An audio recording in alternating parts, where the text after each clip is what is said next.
And in the sunshine, it's going to be feeling fairly warm. Widely, we'll be getting into the low 20s, but it will be a slightly cooler day for the far north of Scotland. As the sunshine develops, that will also allow a few showers to develop. These will mainly fall across parts of the southwest England, parts of Wales as well. They could turn a little bit heavy and persistent, but I think most areas should avoid the risk of showers. Across the east coast, though, we've got an onshore breeze and some cloud lingering through much of the day, so it will be cooler here. And across the central belt, well, we could see some heavy showers, possibly thundery showers developing later on this afternoon into the early evening.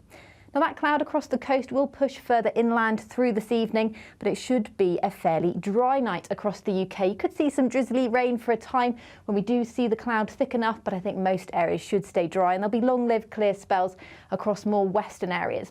Into the southeast, though, notice we see some more persistent rain, and that will become a feature through Saturday, but it's going to be another fairly mild night for the time of year. So a bit of a wet start across the southeast to Saturday. Elsewhere, cloudy but fairly dry.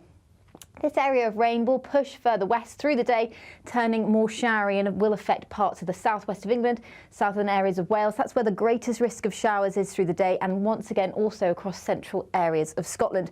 But elsewhere there'll be a mix of sunshine and showers through Saturday, and in the sunshine it won't feel too bad at all. Have a great day. Bye-bye. That warm feeling inside from Boxed Boilers, sponsors of weather on GB News.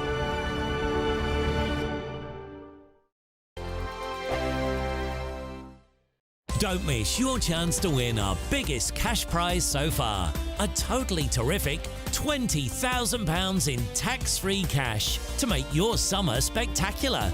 You could use that cash to splash out on a holiday, make the garden glam, buy a new car, or just save it for a rainy day. Whatever you'd spend £20,000 on, make sure you don't miss the chance to make it yours. For another chance to win £20,000 in tax-free cash, text prize to 63232. Text costs £2 plus one standard network rate message. Or post your name and number to GB05 PO Box 8690 Derby DE1 9TT. UK only. Entrance must be 18 or over. Lines close at 5 p.m. on the 31st of May. Full terms and privacy notice at gbnews.com/win. Please check the closing time if listening or watching on demand. Good luck. I'm Michael Portillo. This is GB News, the People's Channel, Britain's news channel. GB News is the home of free speech. We were created to champion it, and we deliver it day in, day out. Free speech allows us all to explore and debate openly the issues most important to us, our families, and of course, the British people. Having challenging conversations to enlighten each other. Which is why we hear all sides of the argument. We are the People's Channel. We will always stand by the freedom to express yourself. On TV, radio and online. This is GB News, Britain's news channel. I'm Gloria Di Piero. This is GB News, Britain's election channel. I'm Patrick Christie's. Every weeknight from 9, I bring you 2 hours of unmissable, explosive debate and headline-grabbing interviews. What impact has that had? We got death threats and the bomb threat and so on. Our job is to do what's in the best interest of our country. You made my argument for me. My guests and I tackle the issues that really matter, with a sharp take on every story. I'm hearing it up and down the country. That was a beginning, not an end. Patrick Christie's tonight from 9 p.m. only on GB News, Britain's news channel. I'm Stephen Dixon, and thanks for joining us on GB News, Britain's news channel. Are the newspapers getting you down? My wife didn't divorce me that month. Struggling to separate the wheat from the chaff? I know that it's a bit of a circus at the best of times. Well, don't worry, Headliners has got you covered. We'll take the burden of reading the day's news, and if we get depressed, who cares? It's an occupational hazard, frankly. That's Headliners on GB News from 11 p.m. till midnight, and the following morning, 5 till 6 a.m. on GB News, the comedy channel. Nah, just kidding. Britain's news channel.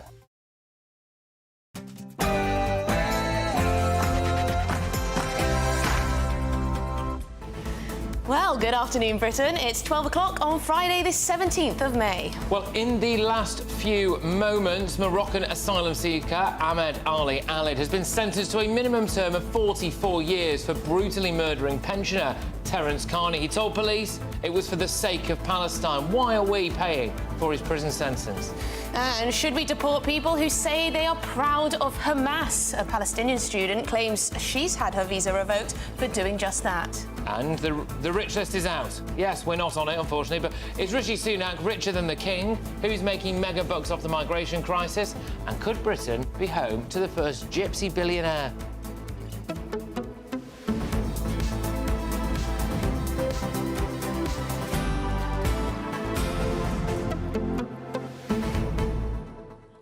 I mean, hearing the sentencing remarks about this case, no sense of remorse. They made clear to say that there was no sign of mental illness, no sign of psychosis.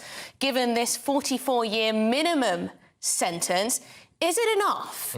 Now, this man is not British. He was from Morocco. He's an asylum seeker. Is there not an argument to say, well, actually, you know, he should be deported? Well, his claim wasn't even processed in this country as it stands yet. And yet he's travelled through 13 other countries, I believe it was. 13 other countries in order to get in. Nobody else wanted him. And then he goes and commits these heinous attacks, kills someone because they've converted to Christianity, kills somebody because of their views on Palestine, etc. Says that he would have done it much, much more if he could. If he'd have had a gun, he would have gone on the rampage, he said. And yet we are now going to be paying for this guy, conceivably, in prisons for the next 44 years. And get this, he justified the attack, this is what the court heard, saying the United Kingdom is liable for what's happening in Palestine. So the question is, well, why, you know, you're enjoying the freedoms that the United Kingdom gives you, why then attack a pensioner so brutally? Just out of the blue. And, of course, he attempted to kill his housemate, too, for converting to Christianity. So there you go. The question, I guess, we want to ask is a whole life order tough enough? But more so, we're going to have to pay for it, this sentence for life. Should he be deported, or would that be wrong? Should he serve his sentence What should we do with this guy? What should we do with this guy? Send us your views and comments by going to gbnews.com/your say. But now it's your headlines with Sophia.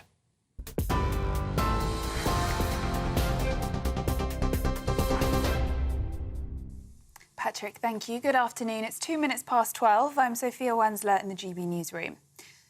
Breaking news now. A Moroccan asylum seeker has been sentenced to 44 years and 52 days for murdering a pensioner in an attack motivated by the conflict in Gaza. As you've been hearing, Ahmed Alid stabbed 70-year-old Terence Carney 6 times in Harleypool in what was intended as revenge for the Israel-Hamas conflict. He told police the attack, a week after the Hamas attacks on Israel, was for the people of Gaza, and he had wanted to kill more victims. Alid was also found guilty of the attempted murder of his housemate, who had been attacked before the fatal stabbing of Mr. Carney. In other news, the Chancellor Jeremy Hunt has declined to give a cast-iron guarantee of tax cuts, while insisting the tax burden would go down under a future Conservative government. He warns that Labour will be forced to raise taxes to pay for their spending pledges, as he reiterated his own commitment to eliminating national insurance. Speaking a short while ago in London, the Chancellor accused his shadow, Rachel Reeves, of resorting to playground politics with her criticism of the high levels of taxation on UK households. When it comes to Labour policies on jobs, welfare reform and tax, the difference, if they are elected, will be profound and damaging for every family in the country. Labour like to criticise recent tax rises, thinking people don't know what caused them: the furlough scheme, the energy price guarantee and billions of pounds in cost of living support.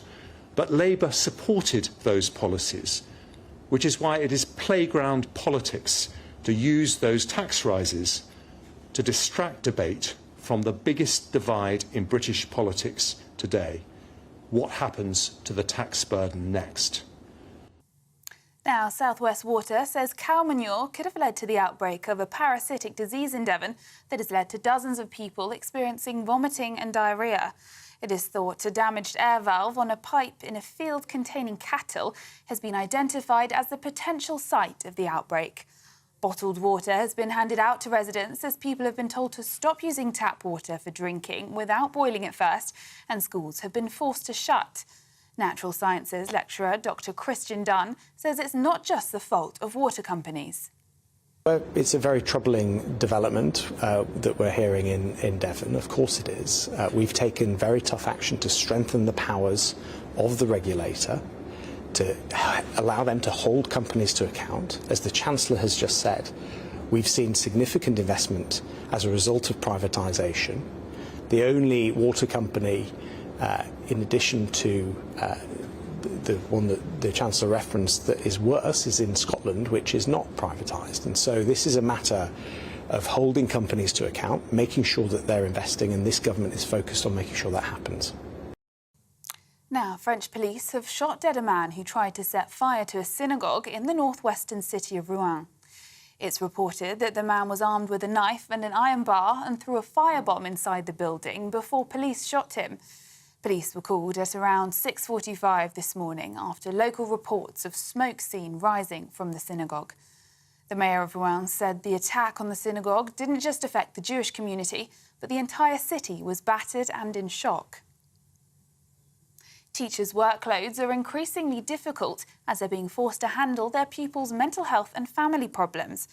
This is according to MPs who've been critical of the government's efforts to tackle staff shortages in schools.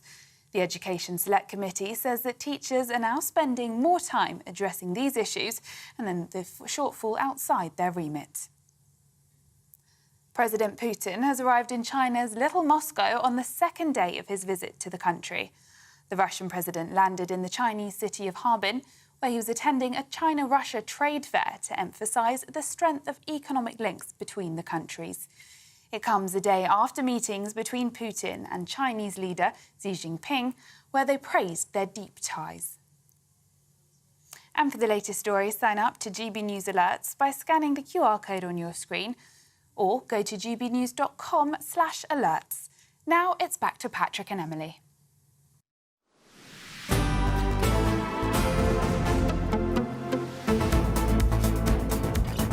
Right, well, as you were just hearing, the Moroccan asylum seeker Ahmed Ali Alid has now been sentenced to a minimum term of 44 years for brutally murdering pensioner Terence Carney and also another attempted murder of his own housemate because he converted to Christianity. Well, the details on this particular case are absolutely shocking. So he told police it was for the sake of Palestine. He also said that Britain was responsible for what was going on in Gaza, etc. He'd travelled through around 13 other countries before eventually making his way to Britain. We hadn't actually processed his asylum claim yet, either, and yet here we are now still paying for him. There's no whiff of mental health problems, by the way. This is a terror offence as well, and I just wonder how many more people like this individual are there.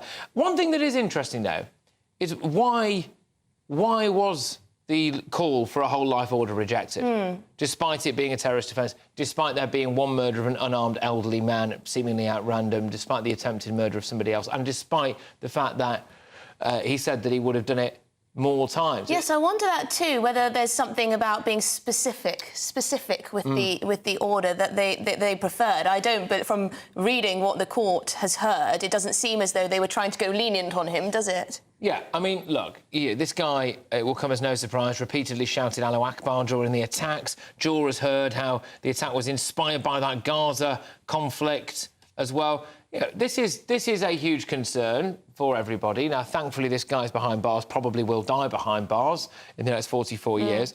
Why are we having to pay for him is one big question. How many other people with his views have we actually managed to import as well? If we are the end of the line for a lot of Europe, which we are, people travel through Europe, they come across the channel or get in the back of a lorry or whatever, and then they end up in Britain. So if we are the end of the line there, then I think it is not beyond the realms of possibility that we might end up being that dumping ground for people who have the deranged views like this individual, which is a massive problem. What's quite interesting, reading what the judge had to say, he said this is, she said this, it's on a par with the murder of a police officer murdered in the execution of his duty because these crimes go beyond the murder of an individual as they attempt to undermine or destroy destroy foundational components of an ordered democratic country. So this is a religious and politically motivated murder, and the judge has made that clear. I'm just going to read a quick statement from the family of Mr Terence Carney, OK, because I think that's important in all of this, actually. They say, we would like to thank everyone involved in the investigation. We'd also like to thank the prosecution team. We're extremely grateful to our family. We would not want anyone else to have to go through what we have had to go through over the last 6 months and what we will continue to go through for the rest of our lives. Yeah, so there we go. And they've watched the trial throughout as well. Absolutely horrific. Absolutely. We're going to be outside the court with our reporter very shortly. She's been listening to all the detail of the sentencing remarks, so we'll get to her very quickly. But to some domestic politics. Yes, indeed. So the Labour Party has launched its 6 election pledges, promising a determination to begin a decade of national renewal. Yes, so this includes commitments to, among other things, border control, education, the economy, cracking down on antisocial behaviour. But what do GB News viewers think? Well, according to a new poll, so here we go, including a selection of GB News viewers, only 5% of you had a great deal of trust that Starmer would deliver his 6 pledges. 27% of you suggested that they had a fair amount of trust, and 49% of you said that they had no trust at all in Labour's ability to deliver. Gosh, well, and on sex education, of course, this has been a topic in the news this week with this new guidance coming out. 47% of the public are in support of the newly announced guidance that children under 9 should not be taught it, compared to 25% who oppose the guidance. Interesting. Yeah, I mean, that is quite remarkable, actually, when you think about it. I'm quite surprised that there are that many people in the country who think that children under the age of 9 should be taught sex education from someone called Sandra in the geography department. But there we go. And when it's always Sandra in geography. Sandra in the geography department. And when asked whether the UK should introduce a new scheme to take in refugees from Palestine, 29% supported the idea, 42% opposed it. And again, lots of don't knows. Lots of people who have absolutely no opinion on something as important as that idea. Well, joining us now from Downing Street is GB News political editor Christopher Hope. Christopher, this poll shows that people may be planning to vote for Labour, but they don't actually trust the leader. Or they're not enthused by it. Hi, Emily. Hi, Patrick. Yeah, they're responding to this document here. My First Steps, unveiled yesterday by the Labour leader in Purfleet, Essex, in sight of the Dartford crossing. I was struck really by the lack of ambition in this document, the lack of sunny uplands. I'm old enough to remember Tony Blair when he was marching to power in 1996-97, the palpable feeling of excitement about the Labour Party replacing a party being in charge, the Tory party being in charge in government for the past 18 years. That didn't happen there, and I think that might be why we're seeing such a kind of anemic response from GB News viewers. Point 3, of course, that Keir Starmer unveiled yesterday is launch a new border security command, so launch another government body. The Tories, Rishi Sunak behind me in Downing Street, he wants to stop the boats, right? So he is looking at the actual result of what they want to do rather than another kind of body that may or may not work. And I think that's the problem, I think. The idea of this Ming vase, Labour are trying to protect their 20-point polling lead, which that polling does confirm, by the way. The Tories on 20 points, Labour on 47 points. They're 27 points ahead. And yet there's a lack of enthusiasm for what Labour want to do in government, and that is a problem for Labour. But, of course, the bigger problem for the Tory party is they are miles behind in the polls. Miles behind in the polls. Chris, I was watching with real enthusiasm the amount of interactions that you were having with, really senior members of the Labour Party yesterday. I thought it was great stuff, and thank you very much for bringing that to us and our viewers. But, well, you looked Starmer in the whites of his eyes as he's delivered his 6 pledges. What do you see there? Do you see a bloke who's maybe a bit nervous? Do you see a bloke who's composed and in complete control? What do you actually see, Chris? Yeah, thanks, Patrick. I mean, I'm privileged to work for GB News and to meet these people head on and try and ask them the questions that I think our viewers and you, Patrick and Emily, want to hear about. I think it's always hard to judge someone. I was interview number 6 when I interviewed him last night for GB News. I mean, it's hard enough just asking one lot of questions, but 6 of them. So putting that to one side, I think he seems someone who is cautious, who is trying to make this work for his party. The question I put to him, I thought, was a difficult one for him to answer. He was someone who backed Jeremy Corbyn in 2019 and then Natalie Elphicke, the right-wing Tory MP in 2024 when she defected. What do you believe in? And that's the question I think many people, many of our viewers want to know. What do you believe in? What have you got in store? And this was rather lacking in a lot of detail, I think, which viewers and listeners to this station want to hear more about. Yeah. But I think it was very, it was an election rally. It felt very, very slick, Emily, and I think it was quite impressive.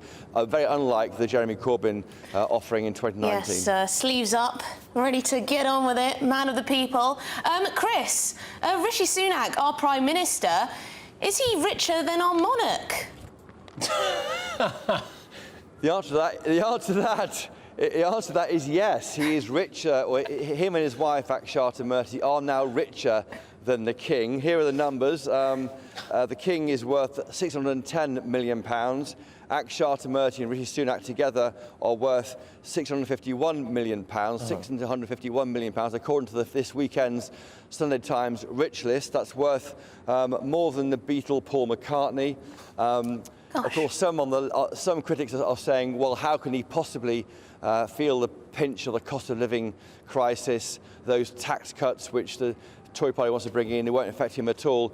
The government is saying this in this lobby meeting I've been at in number 10 Downing Street, that to judge him, the Sunak, by his actions and the actions he's taking to support people, they're saying, forget the private wealth, that's jealousy politics, look at what he's doing, look at how he's trying to deliver for Britain.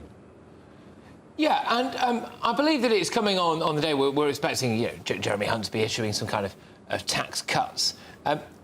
This might actually raise serious implications about whether or not there should be a wealth tax, should it not? And it's an easy way of people pointing at Rishi Sunak, which, by the way, is not something that I particularly care. I couldn't care less how wealthy he is, actually. But a lot of people, I think, some people do, and they might say, oh, well, should we be taxing the wealthy more? People like you are literally richer than the King. Yeah, we're talking about assets. So the point Labour's pushing, or has been pushing, with they looked at a wealth tax a couple of years ago. We tax income heavily. National insurance is a double tax on income, of course, don't forget. We tax inheritance tax, that's a tax on money you've saved through your earned income. But we don't tax assets. For example, house prices, your premier residence isn't taxed.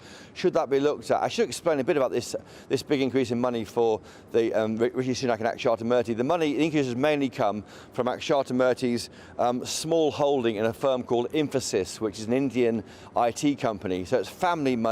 It's going up. It's money which Akshata Murthy is lucky enough to control through her family in India. It's not really money earned by the PM while he's being PM. Yeah, well, we're going to be speaking to the patriotic millionaires a little later, who are a group of rich people who want more tax. So we'll see what they've got to say about Rishi Sunak's wealth. But thank you very much indeed, Christopher Hope, our political editor there outside Downing Street. Good stuff. You can just pay it. You can voluntarily pay more tax. Sign the cheque. You don't need to bang on about it. Sign the cheque. Yeah. Well, they want to change policy for everyone, don't they? Anyway. Oh, God, they're like the snitches in class, aren't they, those people? Right, now, OK, so, as we heard, our GB News poll suggests that the majority of you would not be behind a scheme to take Palestinian refugees. But what about Palestinians who already live here? One Palestinian student has had her visa revoked, she claims, on the grounds of national security. And this follows comments, well, these were her comments. She said she was full of pride over Hamas's attack on Israel, and she did it in the media. Yeah, which is bonkers. So Dana Abu Kamar, who's a 19-year-old law student at the University of Manchester, made the comments at a pro-Palestine protest just a day after the October 7th attacks. Well, joining us now is Ki Hussain, journalist and contributor for Reasoned. Thank you very much indeed for coming on the show.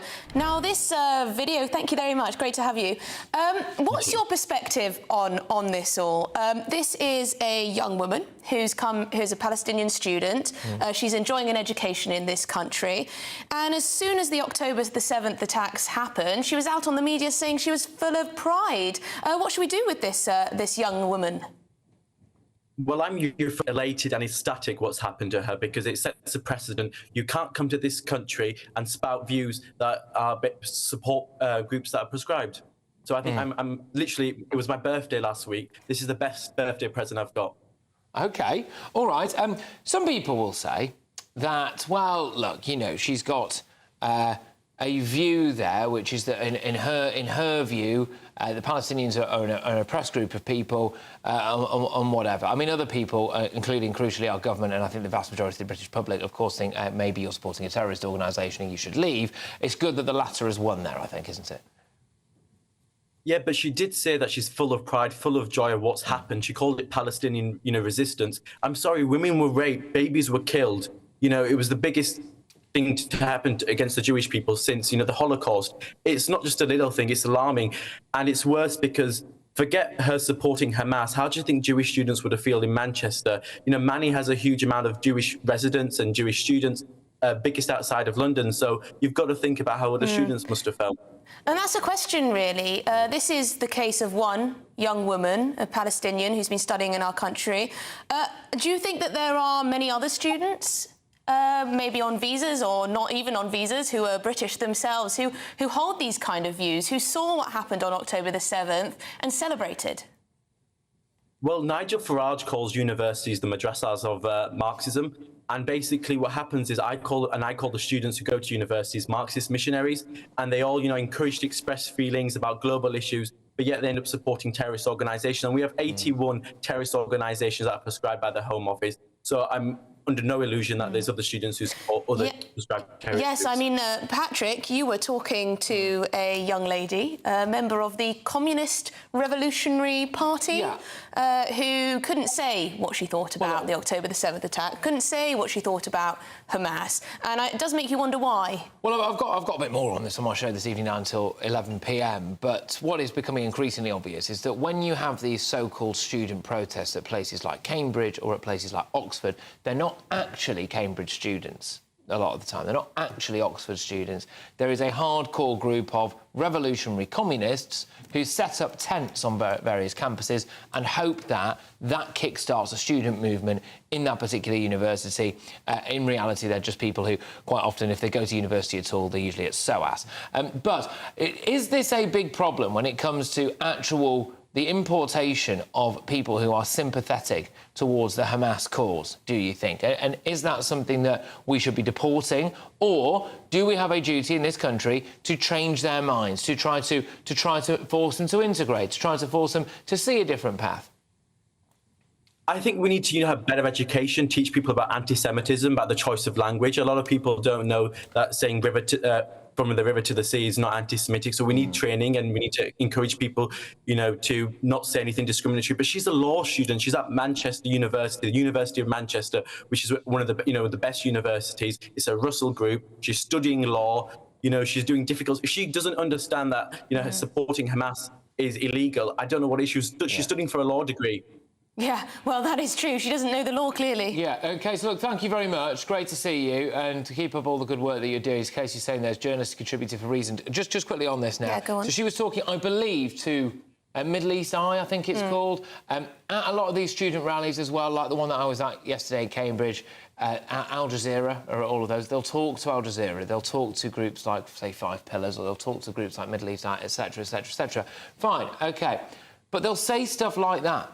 And so when you see them with their masks on, not saying anything, there are two ways of looking at that. One way is this is a stoic response to people like Suella Braverman who they think are beneath them. Yeah. The other way of looking at it is they know that the views they actually hold, which are things like October 7th was an inside job, women were not raped on October the 7th, that the hostages shouldn't be released, that Israel doesn't have a right to exist, that they know that if they say those things out loud to an organisation like this, we are going to blow the lid off that, and therefore they keep their mouths shut. And I suspect that really is what goes on. Yeah, probably. I mean, there may be a combination of the two. There may just be a bit of fear because they don't want to speak, Well, you have to Just a answer the bit question, scared though, as don't you? well. If you feel as though you have to cover your face and not give your actual views out loud because you might never work again or you could be arrested or indeed deported, maybe your views are not correct. And there may be some who are just wimps. Anyway, coming up, we're speaking to a patriotic millionaire as the Sunday Times Rich List is revealed today.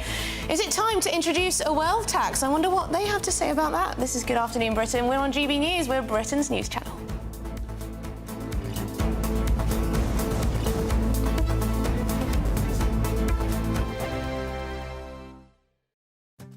I'm Nana Akua. This is GB News, Britain's news channel. Nana Queer, weekends from 3 p.m. Next up, though, Prince Harry, the Duke of Sussex, did not see Charles during the trip to London this week. It was reported, according to the Times, there are different versions of the story, depending on who asked who, whether they should see who. It's all a bit complicated. The King agreed, apparently, to a request from the Duke of Sussex to stay in a royal residence for the last week of his trip to London, mindful that his youngest son no longer has an official UK residence. That's what's reported. And in the event, however, Harry is thought to have chosen to stay in a hotel during his 3-day visit. Meanwhile, an official scheme to deliver portraits of the King has been extended, and it now includes hospital, Coast Guard centres, job centres, universities, Church of England, churches and other public institutions. Well, let's welcome back to my clashers Lord Daniel Moylan, Conservative member of the House of Lords, and also Norman Baker, former Liberal Democrat minister. Right, Daniel, what do you think, then? Have you been following this royal story with Prince Harry coming to the UK and not seeing his father? No. To be perfectly honest, I don't find the whole Prince Harry thing terribly interesting. And let's put this in an historical perspective. This is mild stuff. I mean, George III in the 18th century famously got on extremely badly with all his sons, who were absolutely brutal to him and completely horrible during his long reign. And Edward III not only deposed his father, he was almost certainly party to the plot to murder him later. So, you know, just not turning up while the King's at a garden party and so on. This is all very mild stuff. It's not very interesting in the historical perspective. Fathers and sons argue, that includes kings. He hasn't actually set about to achieve any of his historical precedents. He's just sort of going to live in California, which is relatively mild compared to what has happened in the past. In the GB newsroom, we bring you the news as it happens. With our team of dedicated journalists across the UK, GB News brings you accurate reporting of the day's topical agenda. When the news breaks, wherever and whenever it's happening, we'll be there. This is GB News, the People's Channel, Britain's news channel. If you want your news to be straight talking... This is a nightmare for the Conservatives again. Down to earth. It's not just Nottingham where this is happening, is it? And most importantly, honest. Hard-working, middle-class taxpayers, they'll get their book thrown at them. Then catch me, Martin Daubney, Monday to Friday, 3 till 6 p.m. on GB News, Britain's news channel. Friday nights on GB News with Dubes & Co from 6, followed by Lee Anderson's Real World at 7. At 8, it's Friday Night Live with Mark Dolan. And at 9, join Patrick Christie's Tonight, followed by Headliners at 11, only on GB News, Britain's news channel.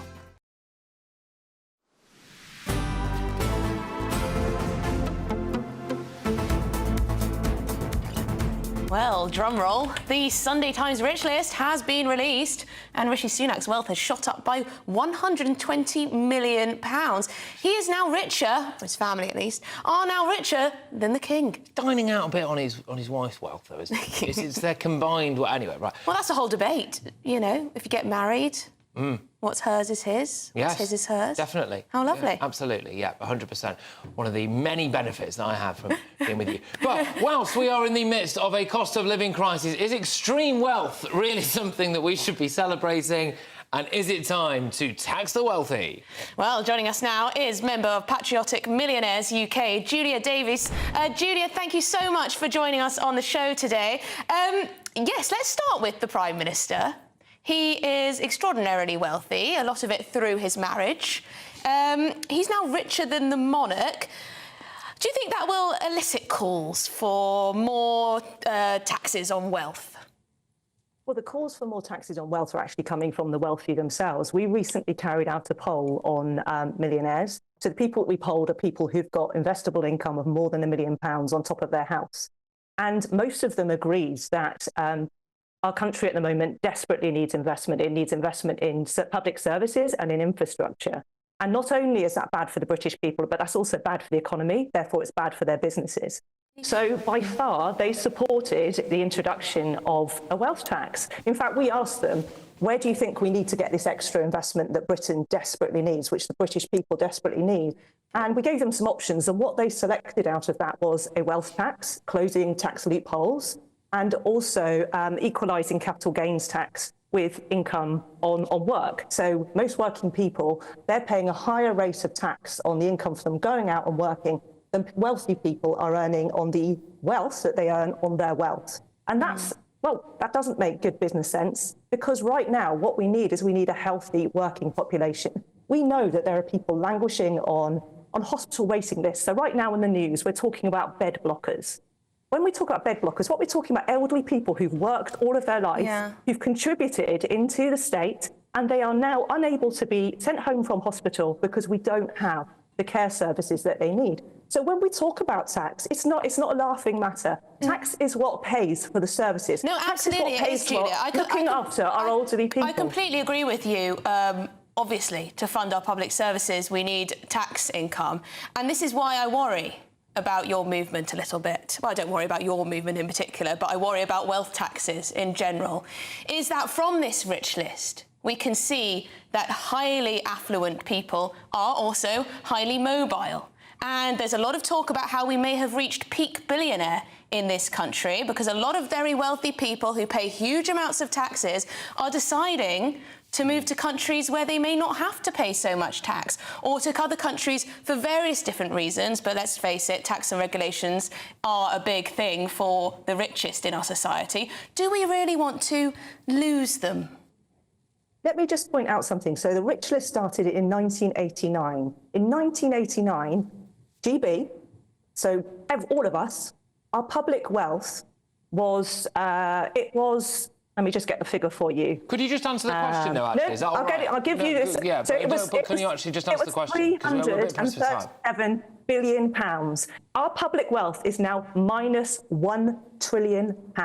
So since the rich list started, GB, so all of us, we have lost 1.337 trillion in wealth. During that time, the wealthiest 200 families on that rich list, their wealth has gone up by £669 billion. But what about the loss So that of tells you where the money is. So when you now have people asking, why can't I get dental care for my children? Look, can you just answer the question? Why can't my family, Julia, why can't my elderly mum get looked after on the NHS? You can explain how awful things are in our public services and how unequal our economy is and all of that. But I am worried about what actually happens if you squeeze wealth so much that it disappears. Poof. Leaves the country. People are more mobile than ever. If we squeeze people till the pips squeak, will they not just abandon this country? Is that not a worry of yours at all? Not at all, because I'm a wealthy person. I can tell you these people are not being squeezed to the pipsqueak. The people who are being squeezed to the pipsqueak are the over 3 million people who are on the lowest wages, who are now having to pay tax because tax thresholds have been frozen since April 2021. The people who are being squeezed are the people on middle incomes who now, because tax thresholds have been frozen, are now paying higher rates tax. Those are the people who are being squeezed, the people who are providing our public services. They are being squeezed. Nobody on this wish list is being squeezed. I made my wealth from setting up a company, which I sold my stake in about 6 years ago. So that's how I made my wealth. What did the company do out of interest? I sold backpacks. And bags. Fine. Well, fair enough. All right. So what I'm saying is tax is what invests in our public services. Tax is what we used to. I agree, Julia. I just worry a little bit about the Laffer curve. That's all I'm worrying about.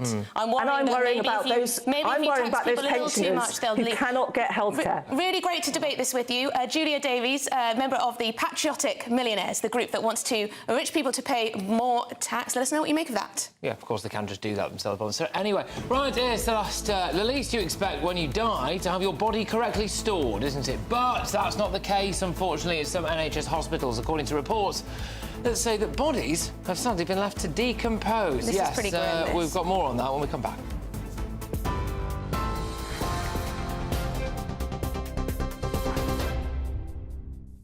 It's 12:33. I'm Sophia Wensler in the GB newsroom.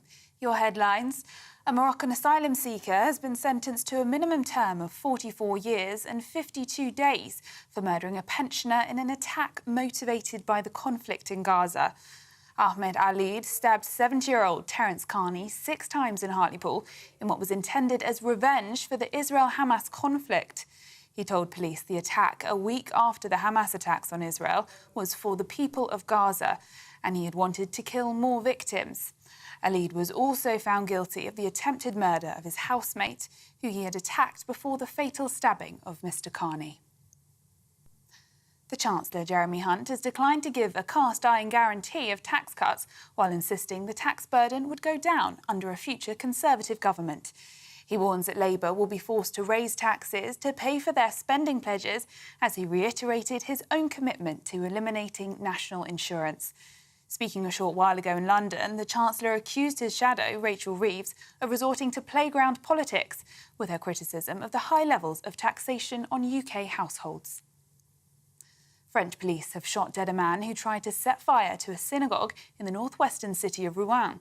It's reported that the man was armed with a knife and an iron bar and threw a firebomb inside the building before police shot him. Police were called at around 6:45 this morning after local reports of smoke seen rising from the synagogue.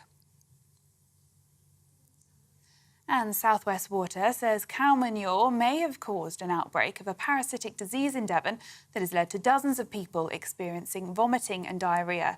It is thought a damaged air valve on a pipe in a field containing cattle has been identified as the potential site of the outbreak.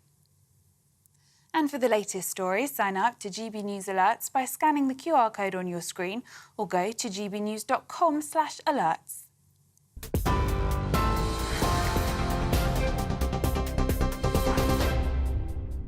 Cheers Britannia Wine Club proudly sponsors the GB News Financial Report. And here's a quick snapshot of today's markets. The pound will buy you $1.2650 and €1.1669. The price of gold is £1,887.61 per ounce. And the FTSE 100's at 8,403 points. Cheers Britannia Wine Club proudly sponsors the GB News Financial Report. The latest GB News travel. Anti-clockwise on the M60, there is a lane closure on the exit slip road at junction 8 for Carrington to a broken down vehicle. Traffic is coping well. Slow though for the northbound side of the M42 following recovery work and an earlier broken down vehicle at junction 2. Northbound on the M1, a lane closure and heavy traffic to a broken down vehicle between Northampton at 15 through to 15A for Northampton services. And anti-clockwise on the M25, there are long delays and 2 lanes closed to a medical emergency from 6 for Godson through to the Clackett Lane services. Delays at a junction 7 for the M23. Finally, eastbound on the M4, there is a partial closure at junction 20 at the Almondsbury interchange, and it's due to an accident. Delays are to be expected. That's the latest. You can stay up to date throughout the day by visiting our website, gbnews.com. Martin Daubney, weekdays from 3 p.m. Rishi Sunak has come out fighting and declared war on what he's called the UK's sick note culture. The country's welfare state bill costs the average taxpayer now £2,000 every single year for every British taxpayer. Astonishing numbers, Catherine, simply mind-bending. 69 billion quid every year now goes on benefits. I paid my tax bill last month. Where did your tax go? I clicked on it. Long-term sickness and benefits is now second only to the NHS on what we spend our tax pound on. This is simply unsustainable. That's exactly what the Prime Minister said. 69 billion a year on long-term sick and disability benefits, projected to rise to 90 billion by the end of the next Parliament if nothing has done. As he said, it is totally, totally unsustainable. And the message from Rishi Sunak really is tough love. You're going to take your medicine. It's going to be good for you. You may not like it. Let's have a look at what he had to say earlier. Everyone with the potential should be supported, and not just to earn, but to contribute and belong. And we must never tolerate barriers that hold people back from making their contribution and from sharing in that sense of self-worth that comes from feeling part of being something bigger than ourselves. And that is why this is a moral mission, and why the value of work is so central to my vision for welfare reform. Certainly, Rishi Sunak said in the speech, in the period since the pandemic, something has gone wrong. Of course, millions of people had their wages paid by furlough. Now, that was an entirely artificial situation in an exceptional circumstance, but quite a lot of people left the workplace and simply haven't come back.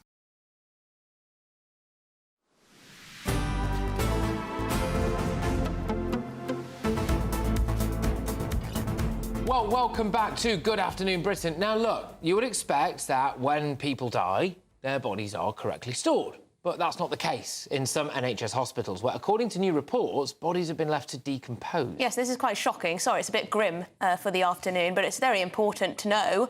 Inadequate storage facilities and a shortage of freezer space has led to some quite disturbing scenarios where some bodies are being left at improper temperatures for excessive periods. So you can imagine what might happen. Yeah, indeed. This, by the way, comes off the back of numerous different NHS whistleblower stories, which are painting quite a bleak picture, really, of what life is like within our National Health Service. But we're joined now by the co-owner of Bridie White Funerals. It's Brian White. Brian, look, thank you very, very much. I mean, how much of a concern is this for people? And in your line of work, are you seeing bodies presented to you that have maybe been kept in poor conditions in the NHS? And Patrick, no is the answer. Any bodies we collect, many of the mortuaries or NH hospitals we've used, have all been in excellent condition. No problems there, all been properly looked after. So our experience has been nothing but complimentary. The NH hospitals and mortuaries we've dealt with. Well, that's very good in the cases that you've dealt with, of course. But, I mean, it's quite disturbing to hear that officials from the Human Tissue Authority are warning that essentially these storage facilities are so inadequate and there is not enough freezer space that some of these bodies are essentially just being left to decompose, presumably, inside these hospitals. So they're calling for massive improvements. I mean, I can imagine if you're the relative of someone who's sadly passed away, this is the last thing you'd imagine to happen. Oh, yeah, I agree totally if you're a relative, that is the case. Although I would suspect in the large number of these cases of bodies remaining in hospitals, they simply have no next of kin, no family, no one to arrange the funeral. So actually, some of the really sad bit about this, that these people are lonely people with no one there to take care of them after they've died. And I think that's really sad. Well, that's very sad. I hadn't thought of that. Yes, you're probably right that these are people who may well have died completely alone. Can I just say that the timeline on this will shock people? I suspect you're right, by the way, Brian, because when you look at how long some of these bodies have been left here. So the inspection team noted that a body had been in storage for 70 days and that had not been placed into frozen storage despite being released by the coroner. How can this happen, and how awful is that? I mean, it's obviously, really distressing for the family of the individual involved, but I mean, it is also a biohazard, isn't it? Oh, a huge biohazard, which I guess that's why the Human Tissues Act has done these visits to identify potential risks.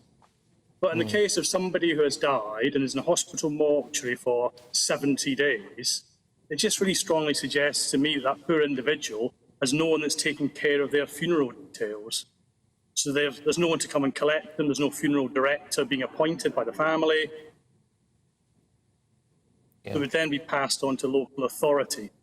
The hospitals should have the correct storage facilities. As I say, all I can speak for is one around here, Patrick, and they've all been excellent. Yeah, could you just, maybe a bit of reassurance, because we've dealt with a couple of stories in the last few days here about large-scale cover-ups in the NHS about poor treatment, to the point of that actually killing people, then NHS whistleblowers finding that their lives have been ruined, and massive cover-ups, etc. And then this story lands, which is, even in death, you might not get looked after, that one in the NHS. You're saying that everything's been tip-top in your neck of the woods, and that's great. What should the process be then? So, unfortunately, someone passes away in the NHS, as they do.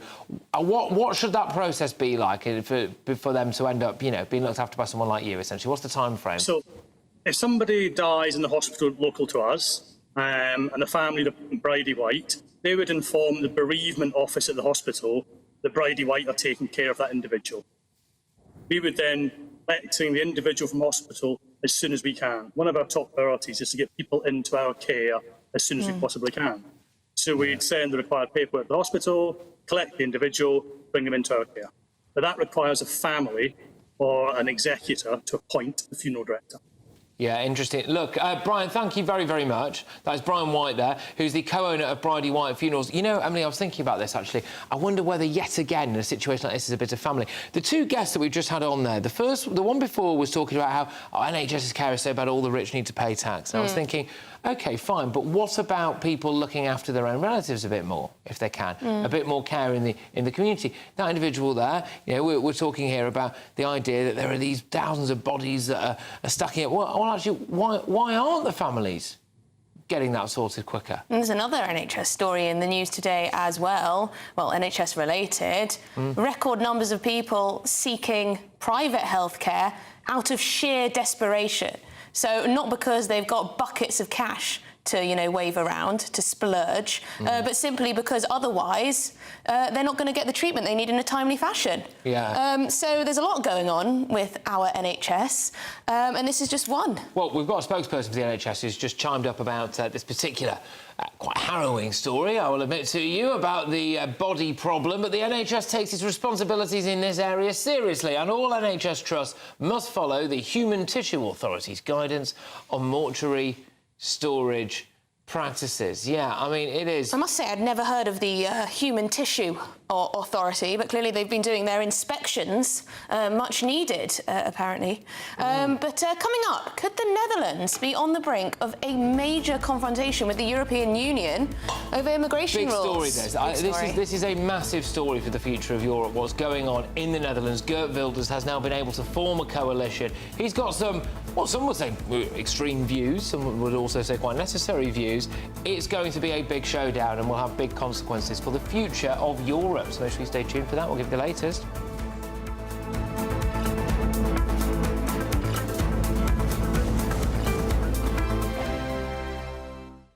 Hi there and welcome along to the latest forecast from the Met Office for GB News. Warm sunny spells for many of us today, but there will be some sharp showers, even the odd thunderstorm, especially for Western Scotland, as well as parts of the Midlands. Now, into Friday, we're going to see this area of low pressure drifting to the south, but the remnants of a weather front across central parts, bringing a large amount of cloud. The cloud does tend to break up to allow some warm sunshine to develop through the afternoon, but there'll also be some heavy showers developing, particularly through Wales, the Midlands, Northern England, Western Scotland.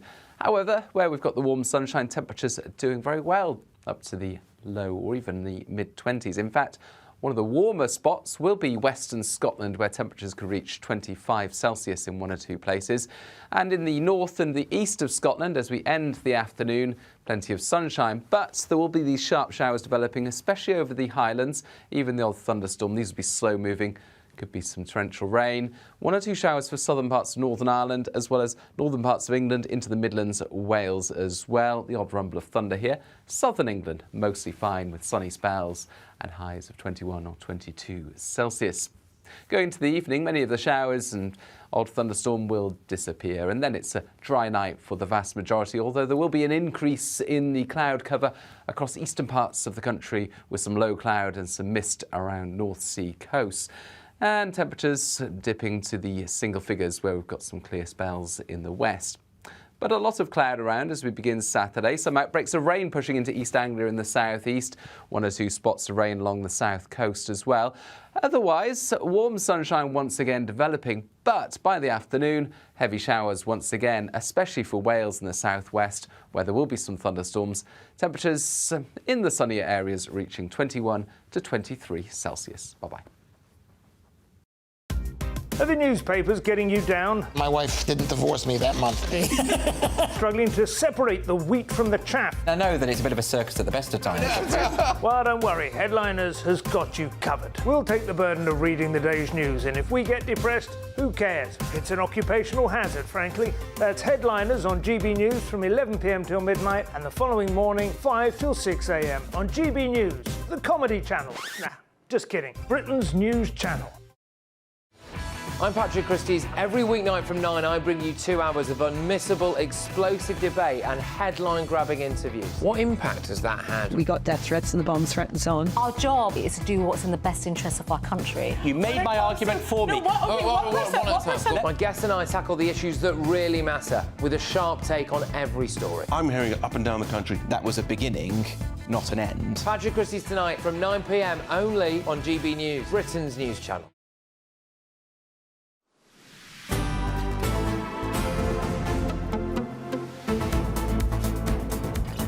Well, welcome back. Now, could the Netherlands be on the brink of a major confrontation with the European Union over immigration and asylum rules? Yes, well, it looks likely. After 6 months of tedious political wrangling, right-wing politician Geert Wilders has finally managed to cobble together a coalition and has vowed to take a tougher stance on immigration and forcibly deport those who are refused asylum. Yeah, it's big, this. It is very big, actually. So, however, an EU official was very quick to rule out any possibility of the Netherlands being able to opt out of the EU's asylum policies, raising the prospect now of an incoming massive confrontation between Brussels and Amsterdam, which I actually don't see any way around, to be honest with you. No, not if he wants to actually do what he says he's going to do. Let's discuss this further now with the former member of the Dutch Parliament, Ralph Dekker. Ralph, thank you very much for joining us today.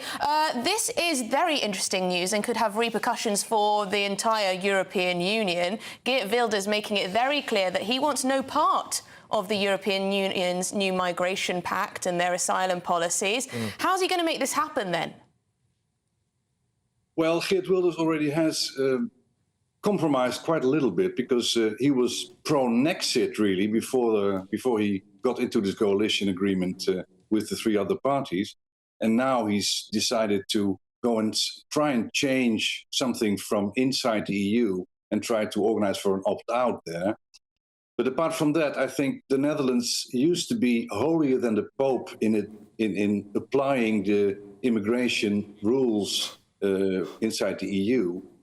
And now, for the first time, both inside the Netherlands, all the rulings and the laws are trying to be applied now stringently. And on top of that, we're going to apply, as I understand it, for an opt-out because we are a densely populated country. We have over 100,000 net influx of immigrants every year, which is let's say a major city. Is that the problem, Ralph? Can I just ask you, is that the issue for the people of the Netherlands now, which is that they think that immigration and asylum is just far too high?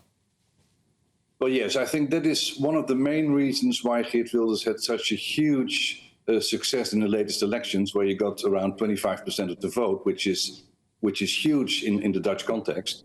So yes, the immigration is truly a problem, and people are fed up with let's say the generally left-wing ruling governments in the last 12 years under officially conservative Premier Mark Rutte.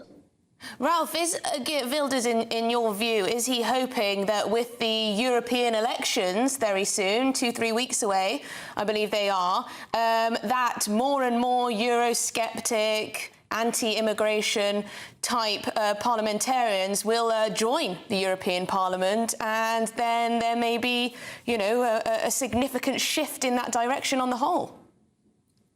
Well, yes, absolutely. That's what he's no doubt counting on, and rightly so, because he's part of ID, the Identity Party group, but also the other parties will probably grow where the right wing is concerned, and that will certainly change, let's say, the atmosphere in the European Parliament. No doubt about that. And of course, there are a lot of people in the Netherlands and in the European Union who are very much against his policies, who see him as a far-right, beyond-the-pale type of politician. How does he deal with that? Well, I suppose he's pretty much used to that. But also his coalition partners now are being, let's say, smeared. You see that already in the person of Valérie Ayer, who is the head of the Renew Europe party, where our conservatives, VVD, Mark Rutte, are part of. She's already complaining that it's unacceptable that Mark Rutte and his party would join with Geert Wilders in the coalition. Look, Ralph, thank you very, very much. We're going to be keeping a very close eye on what goes on with you guys because it's vitally important stuff. It's Ralph Dekker there, full member of the Dutch Parliament. Coming up, we're live outside Teesside Crown Court where Moroccan asylum seeker Ahmed Ali Aled has been sentenced to a minimum term of 44 years for brutally murdering a pensioner. We've got all the detail.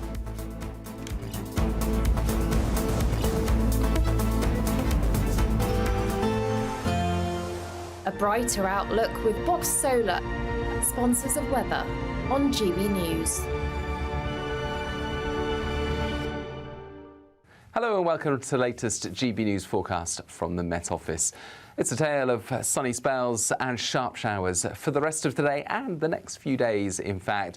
Low pressure slipping away, so it's going to be less dominant across the UK, but still some instability in the air, and with warm sunshine in places, we are seeing the cloud development and the showers for many places during the rest of this afternoon and into the start of the evening. But overnight, as the temperatures tail away, we're going to see plenty of dry weather and some clear spells in the west, but cloudier skies elsewhere, and where we've got the cloud, 12 or 13 Celsius by dawn, where we've got the clear spells into the single figures.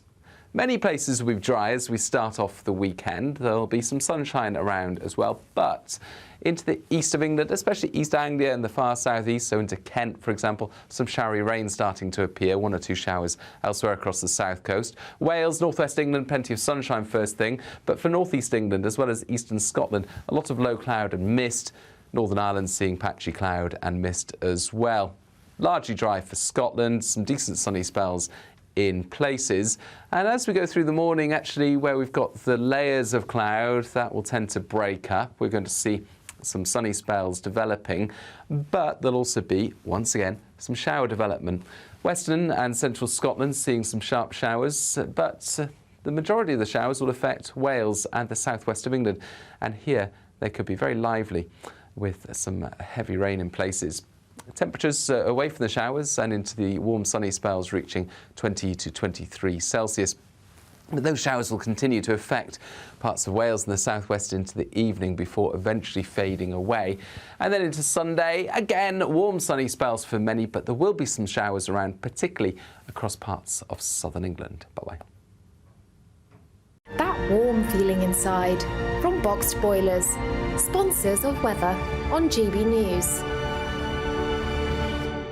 You really could be our next big winner with an incredible £20,000 in tax-free cash to play with this summer. What would you spend that on? Well, whilst you're thinking about it, listen to some of our previous winners getting that winning phone call from us. I'm Charles. I'm on £18,000 cash. It was just amazing, and as soon as it goes into your bank account, it just changed. It's a life-changing thing. Just go for it. It's an absolute must. You must try and go for it. The next winning call could be answered by you. For another chance to win £20,000 in tax-free cash, text PRIZE to 63232. Text costs £2 plus 1 standard network rate message. Or post your name and number to GB05 PO Box 8690 Derby DE1 9TT.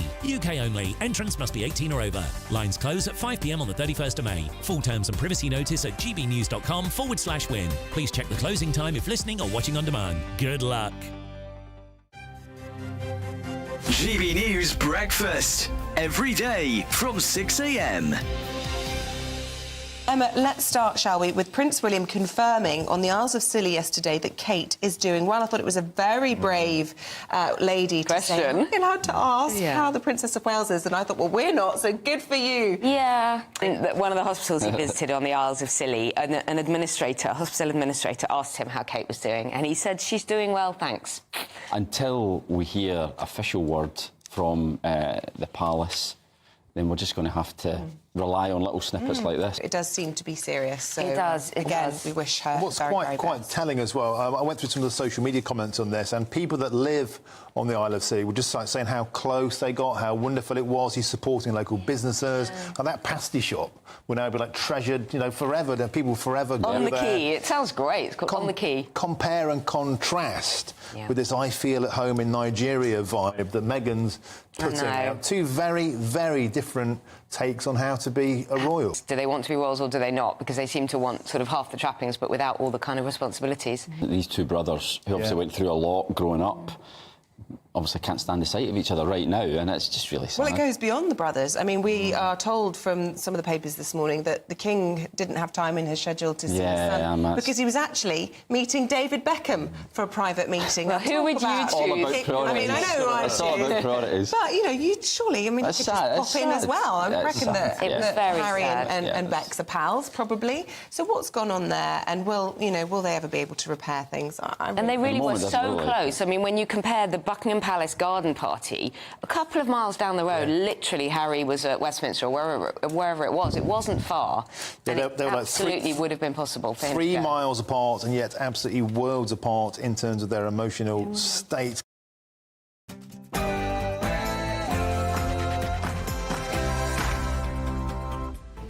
Good afternoon, Britain. It's 1 o'clock on Friday, the 17th of May.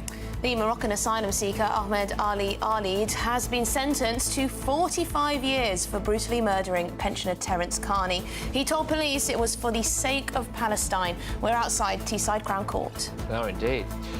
Should we deport people who say that they are proud of Hamas? A Palestinian student has claimed that she's had her visa revoked for doing just that. We're going to be debating that shortly. And French police have shot dead an armed man who started a fire at Rouen synagogue and threatened officers with weapons. We'll be live in Paris.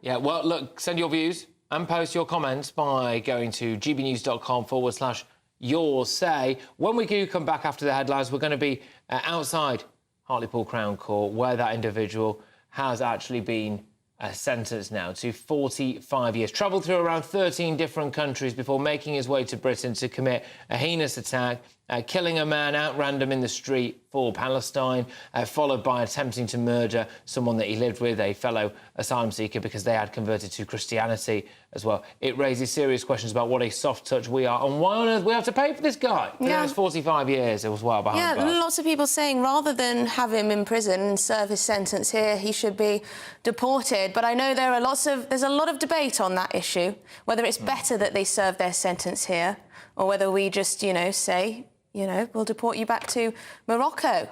But that's the question. What do you think? We'll speak to our reporter who's been listening to all of the details at that court hearing. I mean, the judge made it explicitly clear that there's been absolutely no remorse on the part of this man. And no mental health problems either. No, so no this is a deliberate attack of which he said he would have continued and done much more if he could have got a more severe weapon. So look, my bigger concern, to be honest with you, I'm sure this has resonated with a lot of the GB News viewers and listeners, is how widespread is this problem? Are there others like him? Will we ever know until it's too late? But yes, we'll be talking about all of that. Make sure you do get in touch, gbnews.com/your say.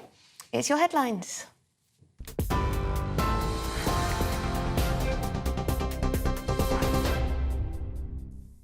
Good afternoon, it's 1:02. I'm Sophia Wensler in the GB newsroom. A Moroccan asylum seeker has been jailed for life with a minimum term of 45 years for murdering a pensioner in an attack motivated by the conflict in Gaza.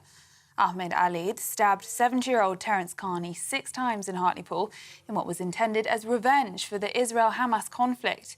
He told police the attack, a week after the Hamas attacks on Israel, was for the people of Gaza, and he had wanted to kill more victims. Alid was also found guilty of the attempted murder of his housemate, who he had attacked before the fatal stabbing of Mr. Carney. The Chancellor, Jeremy Hunt, has declined to give a cast-iron guarantee of tax cuts, while insisting the tax burden would go down under a future Conservative government. He warns that Labour will be forced to raise taxes to pay for their spending pledges, as he reiterated his own commitment to eliminating national insurance. Speaking a short while ago in London, the Chancellor accused his shadow, Rachel Reeves, of resorting to playground politics with her criticism of the high levels of taxation on UK households. When it comes to Labour policies on jobs, welfare reform and tax, the difference, if they are elected, will be profound and damaging for every family in the country. Labour like to criticise recent tax rises thinking people don't know what caused them, the furlough scheme, the energy price guarantee, and billions of pounds in cost of living support. But Labour supported those policies, which is why it is playground politics to use those tax rises to distract debate from the biggest divide in British politics today. What happens to the tax burden next? South West Water says cow manure could have led to the outbreak of a parasitic disease in Devon that has led to dozens of people experiencing vomiting and diarrhoea. It is thought a damaged air valve on a pipe in a field containing cattle has been identified as the potential site of the outbreak. Bottled water has been handed out to residents as people have been told to stop using tap water for drinking without boiling it first, and schools have been forced to shut. Exchequer Secretary to the Treasury, Gareth Davies, says it's important to hold water companies to account. Well, it's a very troubling development that we're hearing in Devon. Of course it is. We've taken very tough action to strengthen the powers of the regulator, to allow them to hold companies to account. As the Chancellor has just said, we've seen significant investment as a result of privatisation. The only water company, in addition to the one that the Chancellor referenced, that is worse is in Scotland, which is not privatised. And so this is a matter of holding companies to account, making sure that they're investing, and this government is focused on making sure that happens. In other news, French police have shot dead a man who tried to set fire to a synagogue in the northwestern city of Rouen. It's reported that the man was armed with a knife and an iron bar and threw a firebomb inside the building before police shot him. Police were called at around 6:45 this morning after local reports of smoke seen rising from the synagogue. The mayor of Rouen said the attack on the synagogue didn't just affect the Jewish community, but the entire city was battered and in shock. President Putin has arrived in China's Little Moscow on the second day of his visit to the country. The Russian president landed in the Chinese city of Harbin, where he's attending a China-Russia trade fair to emphasise the strength of economic links between the countries. It comes a day after meetings between Putin and Chinese leader Xi Jinping, where they praised their deep ties. And the personal fortune of Prime Minister Rishi Sunak and his wife Akshata Murthy rose by more than £120 million over the past year. Mr Sunak and Miss Murthy's wealth is judged to be £651 million in the latest Sunday Times rich list. That's up from £529 million in 2023. Meanwhile, a number of UK's highest profile billionaires, including Sir Jim Ratcliffe and Sir Richard Branson, saw their fortunes shrink over the year. And for the latest stories, sign up to GB News Alerts by scanning the QR code on your screen or go to gbnews.com/alerts. Now it's back to Patrick and Emily.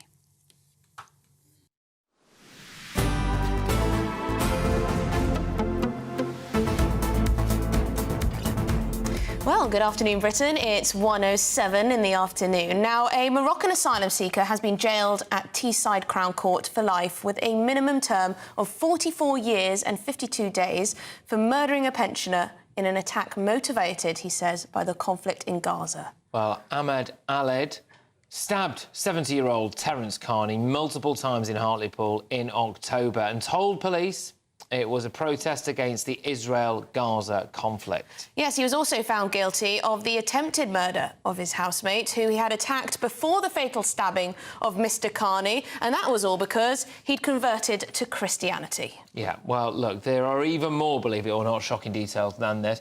Let's now cross to Teesside Crown Court to GB News reporter Anna Riley. Anna, thank you very, very much. Look, what went on in court and what is the latest, please? Yes, well, it was Mrs Justice Chima Grubb that gave that life sentence to Ahmed Aled this afternoon.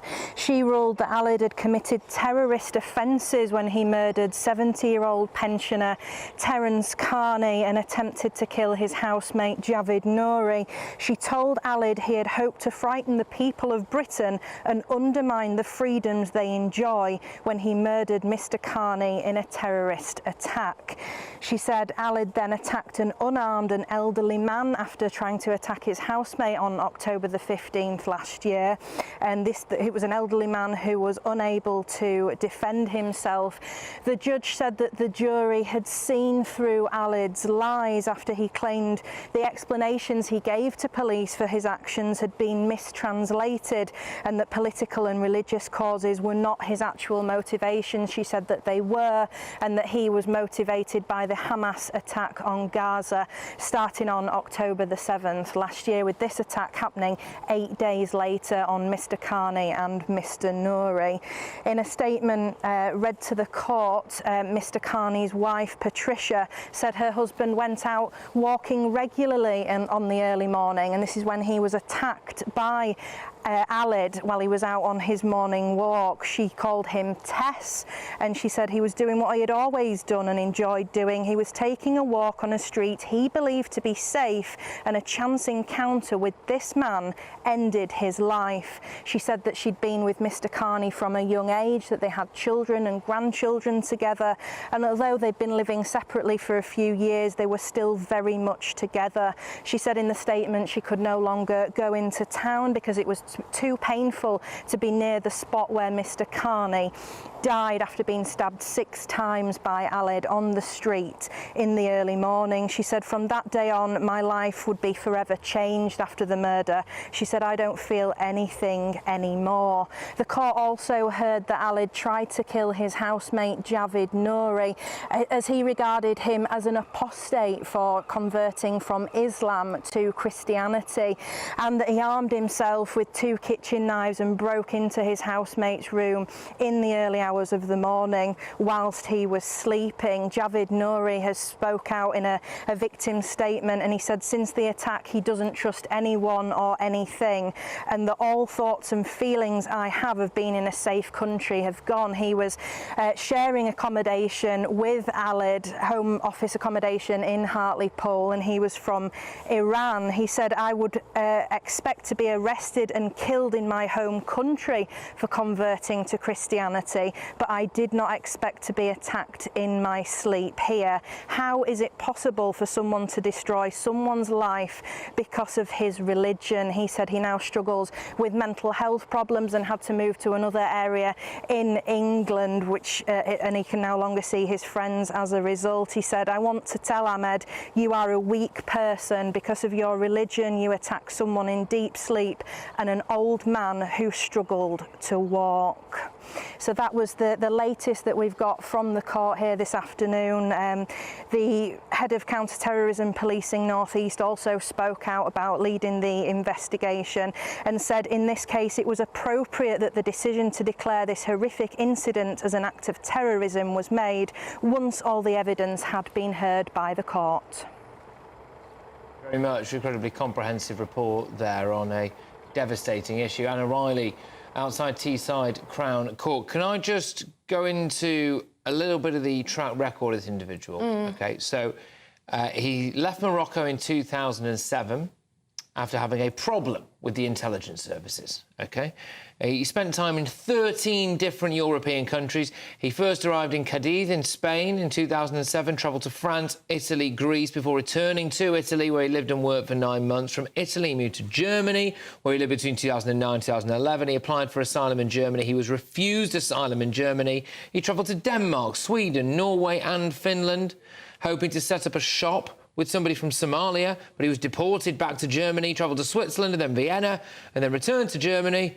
And then he spent 2 years in Spain before he came to Britain illegally via a ferry in 2020, where he went on to just kill an old man, going about his business, tried to kill somebody else, and now he's our problem. And terrorise his housemate, an Iranian Christian convert, who, as we heard just then, will probably have mental health issues for the rest of his days. I remember reading the reports when this story the horrific story came out, that he would just sit in the kitchen wielding a knife. And this asylum seeker that was harmed, He said, I've told all the services, I've told all these, quangos and agencies about it, and they say unless actually something happens, we can't do anything. We can't do anything. So he was just left there. Yeah. I mean, it's an astonishingly horrendous story. Absolutely. Well, look, moving on from that to, well, something else that is quite bleak but also ongoing. French police have shot dead an armed man believed to have set fire to a synagogue in northern France with a petrol bomb. Yes, police were called after smoke was spotted rising from the synagogue in Rouen and were threatened by a man armed with a knife and an iron bar. Well, the attack has naturally led to a lot of concern and dismay amongst France's Jewish community. And we can go live now to Paris and speak to the president of the Union of Jewish Students of France, Samuel Lajoya. Samuel, thank you very much. Great to have you on the show. What is the mood like in France at the moment when it comes to incidents like these? Thank you so much to give me the place to talk about that. For sure, since October 7th, Jews in France, not only in France, but specifically in France, are afraid of all this hatred, all this anti-Semitism who is developing, there is so many more anti-Semitic discourses, anti-Semitic speech, and also anti-Semitic action in the public sphere. This new attack in Rouen, in north of France, it's absolutely terrible. The images that we see of the interior of the synagogue, who is burnt. The interior of a synagogue needs to be a place of security, a place where all the Jews need to be able to pray in a safe way. And now to have these images of a burned synagogue, it's of course recalled so many terrible actions in our history. And that's part of the motivation of these types of attacks, to make Jewish people feel in their everyday life at risk and fearful that there might be a similar attack elsewhere. Now, I'm just looking up, for a number of years, I've been seeing headlines that French Jewish people are considering or have already left the country because of rising anti-Semitism. How true is that? Yeah, of course, it's true. It's really the topic, and thank you to raise this point, because I really think it's something central. We do not talk about one incident, one hate speech here or in the public debate. We are talking about the possibility for the Jewish people to feel safe and to have a future in the European countries and specifically in France. We are talking about a big Jewish community.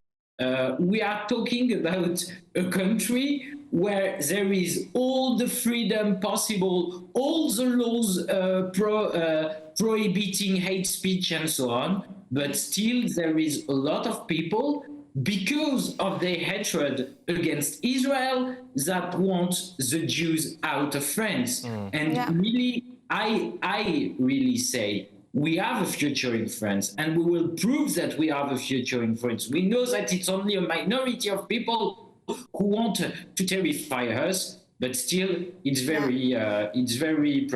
a big problem, of course. Yes, and when you hear of attacks like this, attempted attacks like this on synagogues and on kosher shops and the individuals even, it is very shocking. But that's why we want to bring to air these types of stories to make sure people understand, and so it can be combated. But thank you so much, Samuel Lajoya, who is the president of the Union of Jewish Students of France.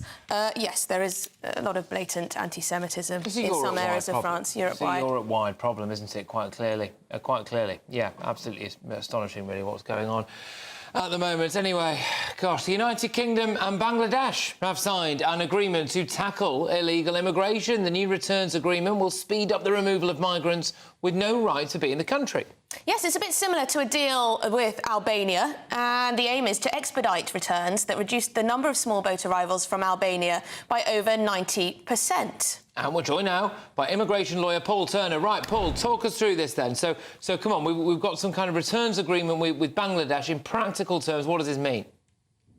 Well, it's designed to do as they did with the Albanians, which is that if someone has refused asylum and their appeal is dismissed, that they can be returned easily and quickly to Bangladesh. Bangladesh is quite easy to return people to. They can be done on essentially a temporary passport and with the agreement of the Bangladeshi High Commission. So for the government, this could be a big step forward. I don't think it would dissuade quite a lot of people from claiming asylum from Bangladesh, but it might mean that a few more people can be removed. And Patrick, there is a massive problem with, in my experience and other practitioners, fabricated claims from people claiming asylum from Bangladesh. People come in as students, they are unable to continue studying or they want to remain in the United Kingdom. And given the not ideal human rights record in Bangladesh, they then manufacture a claim based upon being involved with the opposition party. And sadly, I've seen cases where at the appeal tribunal, they pay for witnesses. There are renter witnesses that will come along and say that the individual is politically active. That's very interesting. Interesting insight, yes, because I'm reading here, and this is in the Telegraph's report, that nearly 11,000 Bangladeshis entered Britain on visas last year, only to lodge asylum claims within 12 months of being here. So essentially, this is the route they take. Thousands of Bangladeshis enter on legitimate visas for whatever means, whether it's student, whether it's a temporary work visa, I don't know what else there could be, or just a visiting visa. And then once they're here, they lodge their asylum claim. And how often are they successful? Well, not very often, Emily. I think it's around about 5 or 6%. A lot of the claims are just hopeless, and they rely more upon the fact that the Home Office don't remove people. So it's essentially get yourself into the system. You can't be detained or put on reporting conditions. Sadly, you'll find a lot of people come here, and obviously it's a bit easier and safer than a small boat. It's a bit further from Bangladesh as well. So once they've arrived in the United Kingdom, they mix with other people in the community. Sadly, some disreputable people will say, all you need to do is say that you belong to the opposition party, and then go along to a few meetings, have your photograph taken, get some letters of support, and then they manufacture a claim. And they clog up the courts as well. Yeah. I mean, has there been any backlash to this? The idea that Bangladesh is not a safe country, we seem to hear it with everywhere else. You know, has there been much pushback? I don't think there will be, but it is sad because the human rights record under the current government is very poor. I think the current Prime Minister has been in power for a very long period of time. And I think genuine people in opposition are at risk. It is quite a bleak picture. The sad thing is that because it's a bleak picture, people will utilise that to make up and fabricate claims. And just quite clearly then, Paul, I suppose this will have an impact, you think, in curbing illegal migration, probably acting as a deterrent to people, and also maybe clearing the backlog, which are vitally important things in this country at the moment. Well, there's a number of things, Patrick. It depends on how many people they actually get onto the planes, because if they don't remove people, it's just another announcement. In theory, yes. Will it act as a deterrent? I'm not so sure, because once people get into the United Kingdom, and we have a thriving and vibrant Bangladeshi community in the United Kingdom, they may not just claim asylum and remain here illegally. But it's certainly a step in the right direction. And as we've seen from the Albania removals project, that has cut the number of people coming across on small boats from Albania. So there is hope for it, but we shall have to see.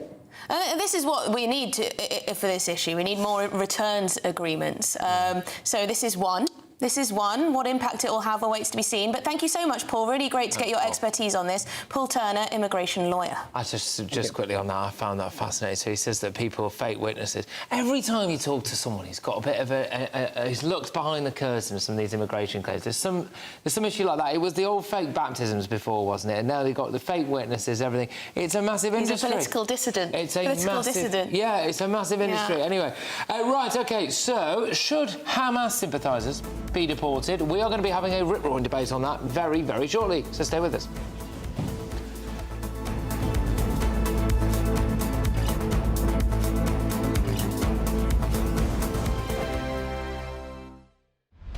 Britain's newsroom, weekday mornings from 9:30. Well, we're delighted about this because the boss of Weatherspoon has credited demand for fashionable Guinness as the pub chain reported a jump in sales. Now, Guinness has benefited from a boom in demand over recent years, shaking off its association with rugby lads and old men to appeal to a much younger audience and loads more women. We've got our Guinness here. Oh, yeah. Cheers to you. Cheers. I'm not sure about this boozing on air at this time of the morning, but I'll let you off on this occasion. As it's you, Tim, as it's you. Now, Guinness is an acquired taste for many people, so I'm surprised it's become so popular. Yes, it is a real surprise. I think it's always been a popular drink among the demographic you mentioned, the older guy. There's about 80 or 90% of pub trade over the last 30 or 40 years, and probably longer, are a similar range of products.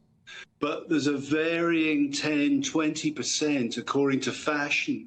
You had vodka Red Bull 20 years ago. You had an Irish cider poured over ice, which came from no one knows where. You had Alco Pops. So there's an unpredictable range of products which have been the fashion of the moment. But the fashion of the moment, very unpredictably this time, is Guinness. And no one knows why. As you say, it's an acquired taste. Young people tend not to like it. Most of the fashionable drinks over the decades have been quite sweet.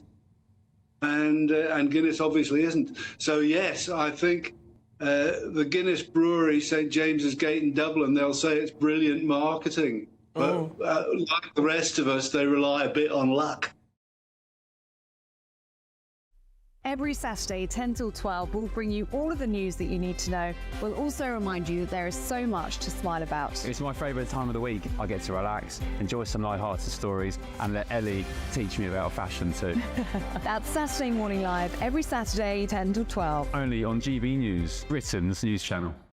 If you want your news to be straight talking, this is a nightmare for the Conservatives again. Down to earth. It's not just Nottingham where this is happening, is it? And most importantly, honest. Hard-working, middle-class taxpayers, they'll get their book thrown at them. Then catch me, Martin Daubney, Monday to Friday, 3 till 6 p.m. on GB News, Britain's news channel. Friday nights on GB News with Dubes & Co from 6, followed by Lee Anderson's Real World at 7. At 8, it's Friday Night Live with Mark Dolan. And at 9, join Patrick Christie's Tonight, followed by Headliners at 11, only on GB News, Britain's news channel.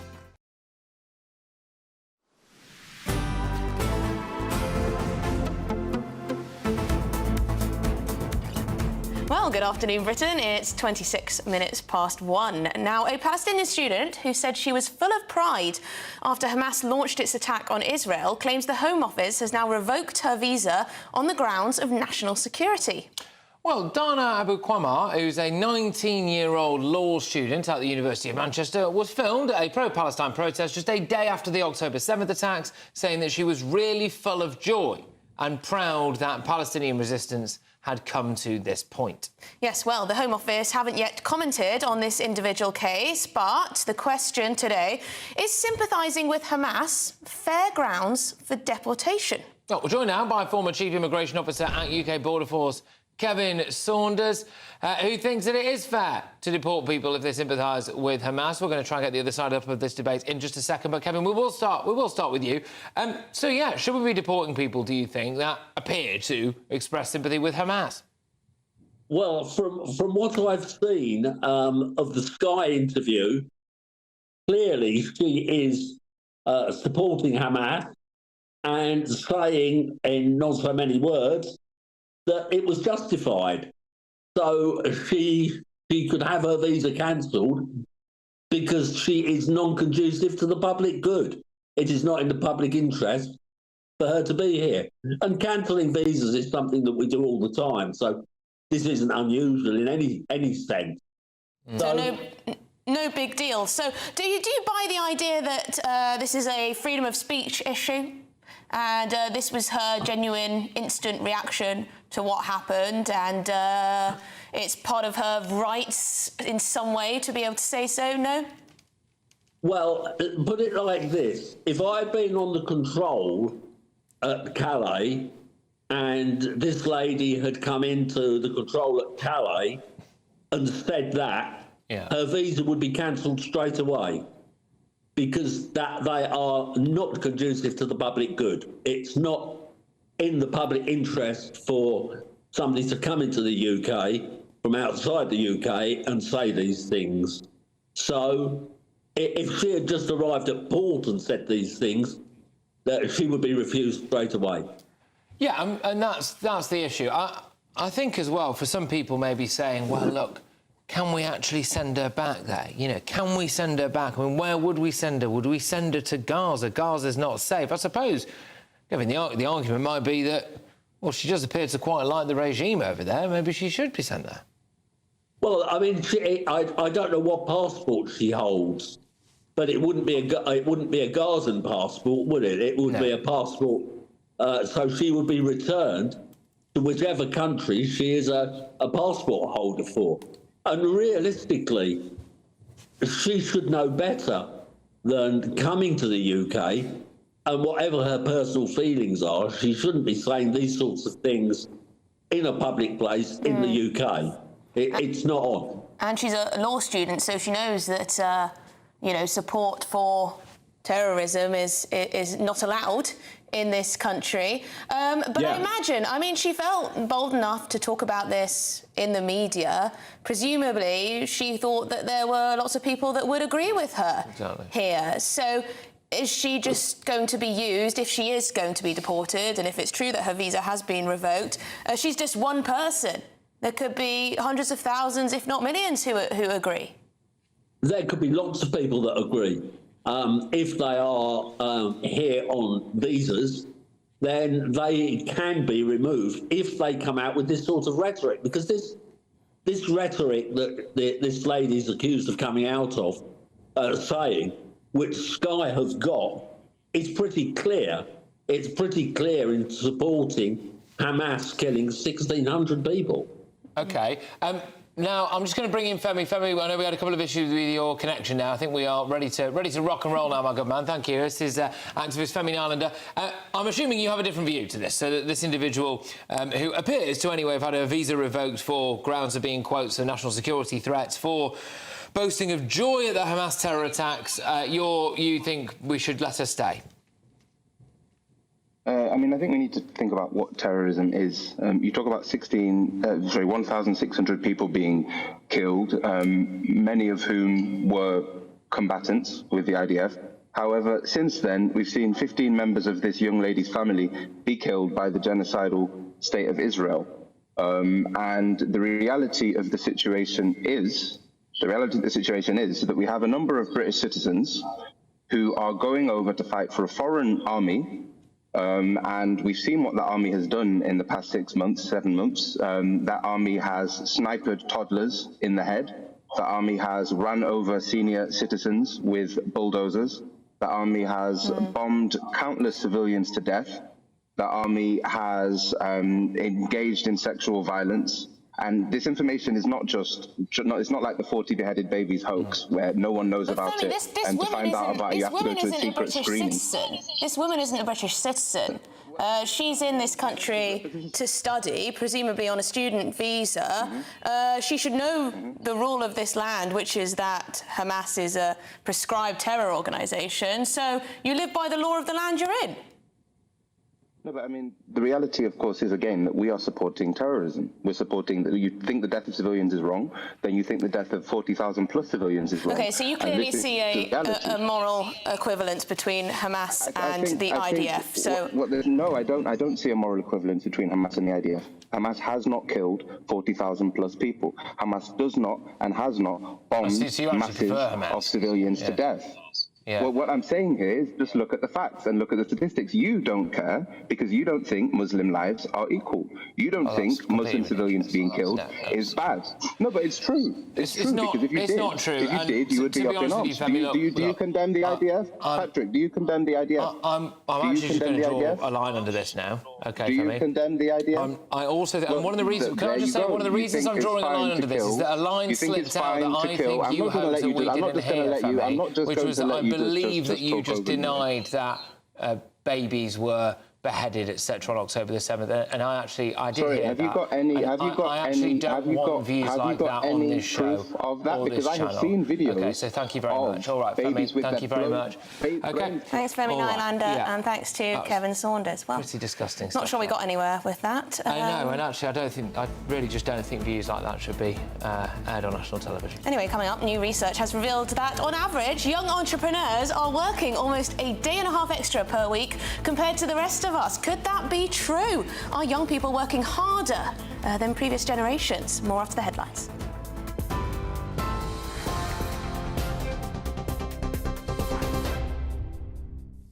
It's 1:34. I'm Sophia Wensler in the GB newsroom.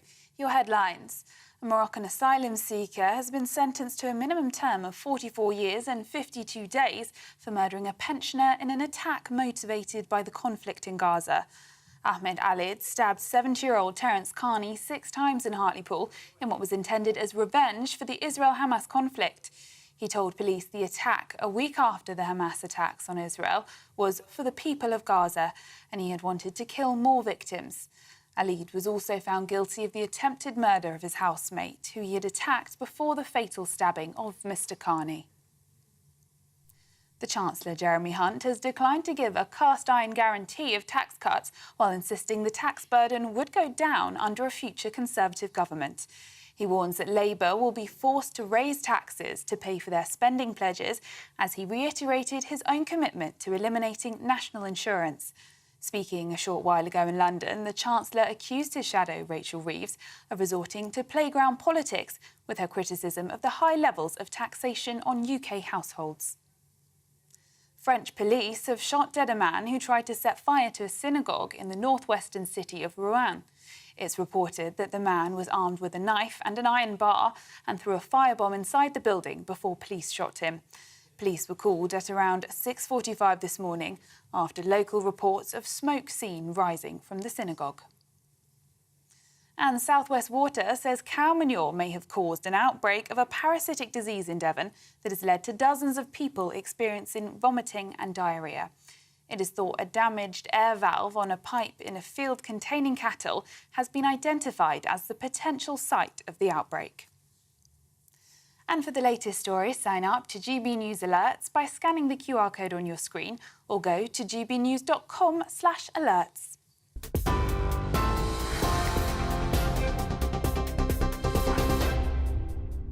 Cheers Britannia Wine Club proudly sponsors the GB News Financial Report.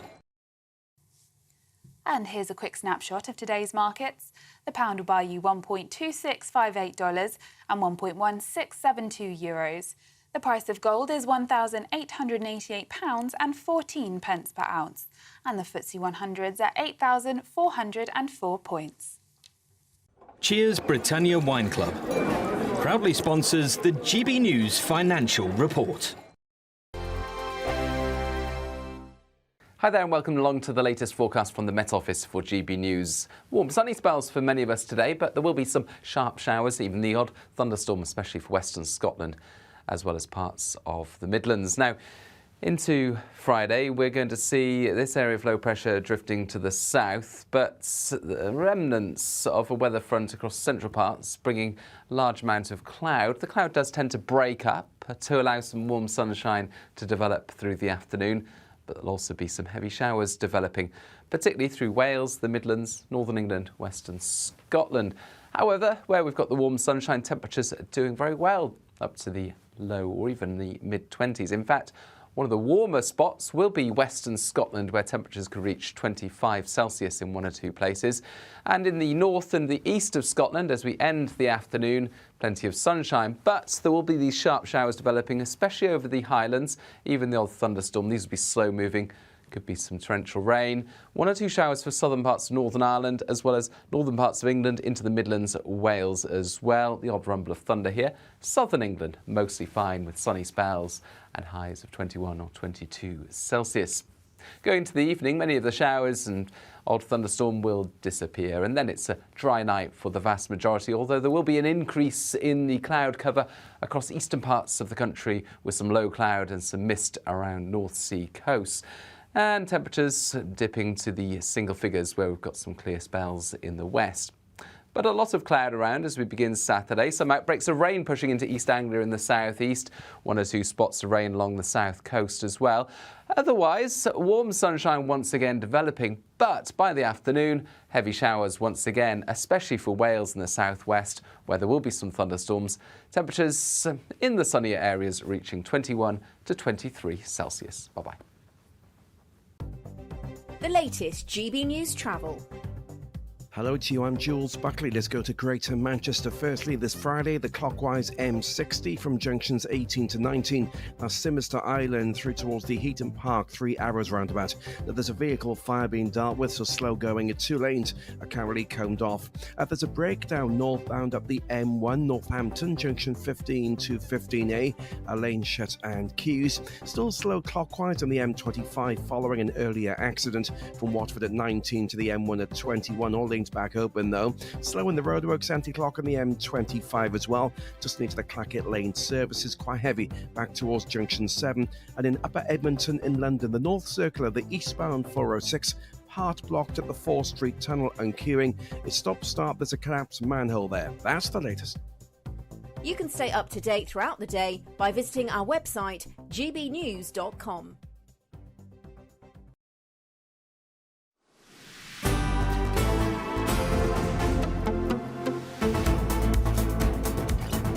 Right, well, on a lighter note, new research has revealed that, on average, young entrepreneurs are working almost a day and a half extra per week compared to the rest of us. Is that light? Is that light? Anyway, almost 3/4 of young entrepreneurs have said that they were more passionate about their side hustle than their 9-to-5 job. I've been in that position, more passionate about a side hustle.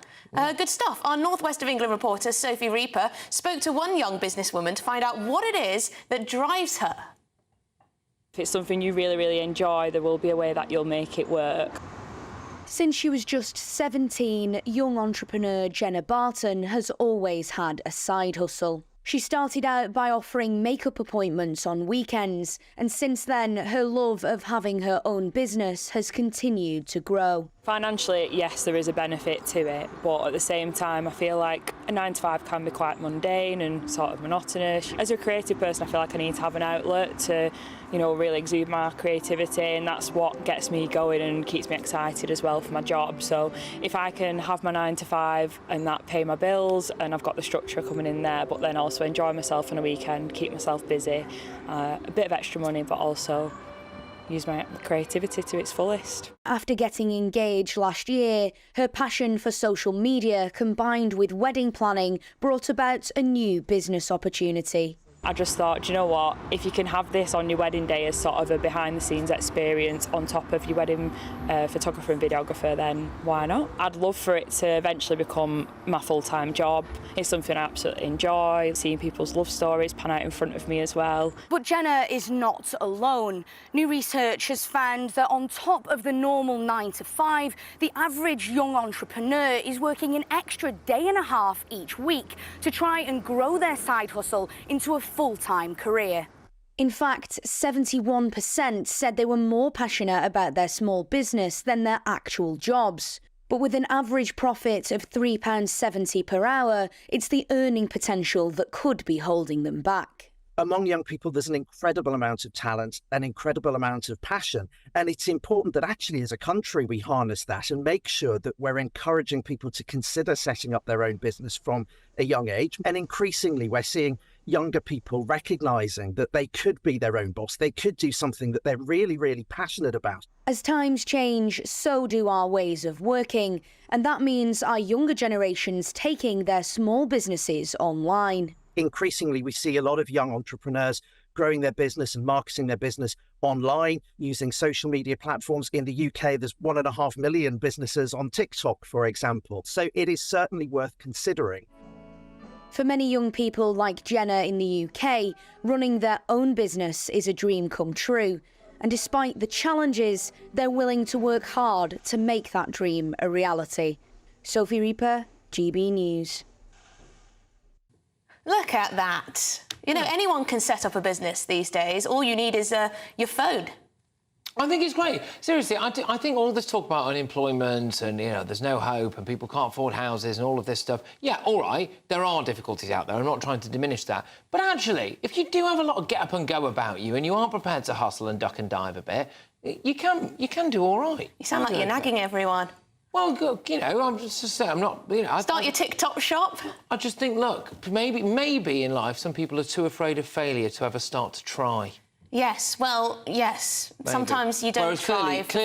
Clearly failing in public is something that's never troubled me. You know, I don't mind. You know, I'll fail and keep failing. I'll fail again. I'll get up every day and fail, you know. It doesn't bother me.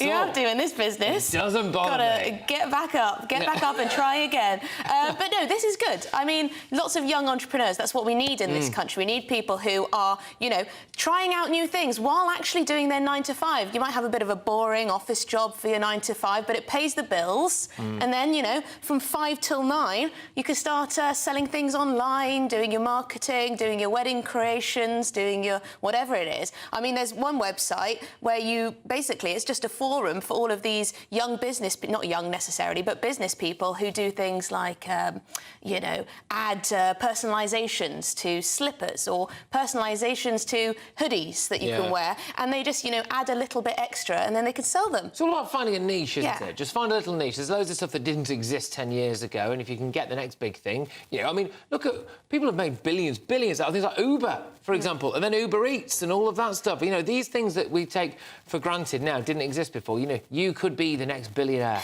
I'll leave you with Well, it is the rich list today. But the assumption that younger people have to work harder than previous generations, what do you make of that? Yeah, that's a bit of a controversial one. That's absolute rubbish. That is rubbish. You know, have young people going down the pit and then coming home to a house that doesn't have any central heating and they've got an outside loo and they've got all of this to come on. So you think that's a load of rubbish? I'm interested to know what, I'm interested to know what people at home, you know, have to say about that. You know, might have children, might be struggling yourself, might have children, grandchildren who don't have a hope of getting on the housing ladder. Do they have to work harder? Or do they not work hard enough? Let us know. Come to Mum and Dad's house and watch Netflix instead. Right, coming up, as Devon's dirty water crisis continues to impact locals' health, we will be crossing over to our South West reporter. Sir Jacob Rees-Mogg's State of the Nation, Monday to Thursday from 8 p.m. This is not the time for Panglossian spin. Last week's election results were a thumping defeat for the Tories and a warning of what is likely to follow at a general election. Although Labour under Keir Starmer is not as popular as New Labour under Blair, the electorate is wary of a Conservative party that has no vision. All they seem to offer is an arguably competent management of the status quo, which the Labour Party seeks to mimic. Yet the status quo is not good enough. Public services are not of a satisfactory standard at the moment. HMRC cannot be bothered to answer the telephone and sets response targets that it doesn't meet. Minor motoring infringements lead to driving bans. Unnecessary checks on safe food from the EU will push up prices and stop some goods coming in. The government seems set on managing for the concerns of the manager, not for the voters. This needs to change. The little inconveniences of life must be removed, and officialdom must work for the citizen, not the other way round. Legal migration needs to be reduced further as it harms the standard of living of the poorest the most. It can be brought down by ministerial action and does not need primary legislation. illegal migration must be dealt with more promptly, and flights to Rwanda need to become a reality. The war on the motorist must stop. 20 mph speed limits removed, as even the Welsh government has realised they are useless and annoying. And the power of councils to fine for trivial infringements must go. These little routes just make people's lives a little bit more difficult. Green policies that make us cold and poor need to be suspended. Surcharges on electricity ought to fall on the state, not on the consumer or business, making us less competitive. And the ambition for net zero should be delayed until there's affordable technology or other countries begin to catch up. Trust the people is a better slogan than coalition of chaos. Join me, Camilla Tominey, every Sunday at 9:30 when I'll be interviewing the key players in British politics and taking them to task. This report basically says that he's not fit to stand trial. With an upcoming election looming over Westminster, now is the time for clear, honest answers. I agree. And that's precisely what I'll get. Is he indecisive? Incompetent? That's the Camilla Tominey Show at 9:30 every Sunday on GB News, the People's Channel, Britain's election channel. We're GB News, and we come from a proud tradition of British journalism. That's why I'm so excited to be here. It's something so new. The first news channel to be launched in Britain in over 30 years. Launched to represent the views of the British people. To go where other broadcasters refuse to go. How did you find out about the story in the first place? Launched with one aim. To be the fearless champion of Britain. It's an absolutely fantastic atmosphere here. This is GB News. GB News, Britain's news channel.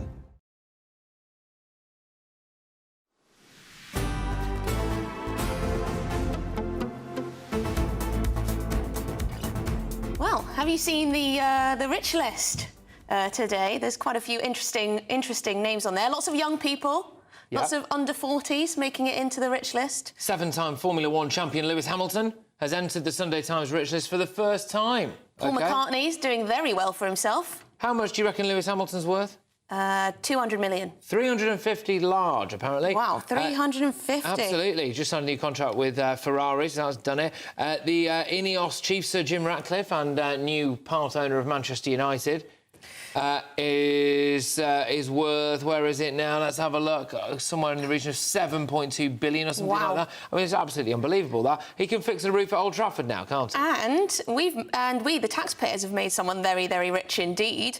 An Essex businessman who's been called... What's he being called? He's being called the Migrant Hotel King. Migrant Hotel King, because he's been profiting off all these government contracts, putting up asylum seekers in housing. He's getting all the money, raking that in, taking them, giving them travel and accommodation and all this, winning all these contracts. He's got apparently earning £3.5 million a day off the back of the migrant crisis. Can you imagine, though, seriously, earning £3.5 million a day? I can imagine it, actually. I'd be dead in a week. Absolutely. I'd be found face down on somewhere near my yacht in the Maldives. Just gone. You know. Well, let's hope you never earn that much a day then, Patrick, for the sake of everyone. Yes, well, that's nice, isn't it? No, 100%. It's too much money. It's too much. If you could do everything, if you could do everything, I don't know if you... Also, people would just want your money, wouldn't they? They wouldn't want to be your friend. You give it away, because then you're so rich at that point. If you're on £3.5 million a day and people want your money, I think you probably should give it to them. But anyway, moving on to something a little bit different now, because the boss of South West Water says that she is truly sorry for the outbreak of a diarrhea-type illness. You know that? It's not funny for those involved. Sorry, it's not People funny. have got diarrhea. Just the way you said it. Anyway, go on. Diarrhea-type illness as the contaminated water supply crisis continues to hit Devon. Sorry, this is not a funny topic. The company says that cattle manure could have led to the outbreak of the parasitic disease, as thousands have been told to stop using tap water without boiling it first, and locals have been handled bottled water. Let's go live now to Brixham in Devon to speak to GB News' South West of England reporter, Jeff Moody. Jeff, it's kicking up a stink, isn't it? It really is kicking up a stink, very much so. There's a very different atmosphere compared to what there was yesterday. Yesterday it was very much a case of everyone was very angry, everybody was very frustrated, very upset by the situation and quite frightened too. A lot of people very scared about the situation because people really have been very ill indeed. The diarrhea has been very extreme, and at the end of the diarrhea, when that passes through, if you like, after that people get very bad stomach cramps, and some people have been saying those stomach cramps are they're comparable with childbirth. It's that bad. Yesterday here there were hundreds and hundreds of cars streaming in and out to receive bottled water. It's not so bad at the moment. We're finding that it's more of a steady stream coming in. If you have a little look round, you can see the bottled water there. People have been handing them out, but it is definitely not as busy as it was yesterday. People were getting 4 or 5 bottles to sort of keep them stocked up. And we were talking earlier on at a local school that was closed yesterday. Eden Park School closed for the day yesterday. They opened briefly in the morning for Year 6 SAT tests, but then they closed for the rest of the day. Some of the parents were saying, you know, they weren't sure whether to send their children to school or not. Others saying that they'd rather not, and some saying, well, you know, the whole thing has been overblown by social media. Let's have a listen to what they were saying earlier. Fortunately, Jeff, we don't quite have those. They've been interfered with, but we will have them. We will have them coming away very, very shortly. So that's Jeff Moody there, who's our GB News Southwest of England reporter. Look. In all seriousness, you know, people have been made very, very ill about all of this, and hopefully it sorts itself out soon. People have, I think, an incredible right to be very angry about whether the tap water is making you ill. Southwest Water have said we are working with public health partners to urgently investigate the source. We apologise for the inconvenience caused, and we'll continue to keep customers and businesses updated. And shortly, what we're going to be doing? We're going to be speaking to the local MP in the affected area, Anthony Magnol. See what he has to say. Stay with us.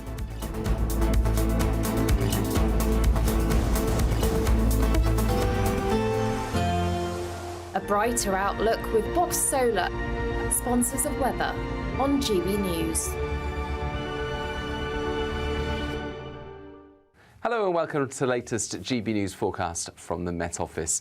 It's a tale of sunny spells and sharp showers for the rest of today and the next few days, in fact. Low pressure slipping away, so it's going to be less dominant across the UK, but still some instability in the air, and with warm sunshine in places, we are seeing the cloud development and the showers for many places during the rest of this afternoon and into the start of the evening. But overnight, as the temperatures tail away, we're going to see plenty of dry weather and some clear spells in the west, but cloudier skies elsewhere. And where we've got the cloud, 12 or 13 Celsius by dawn, where we've got the clear spells into the single figures.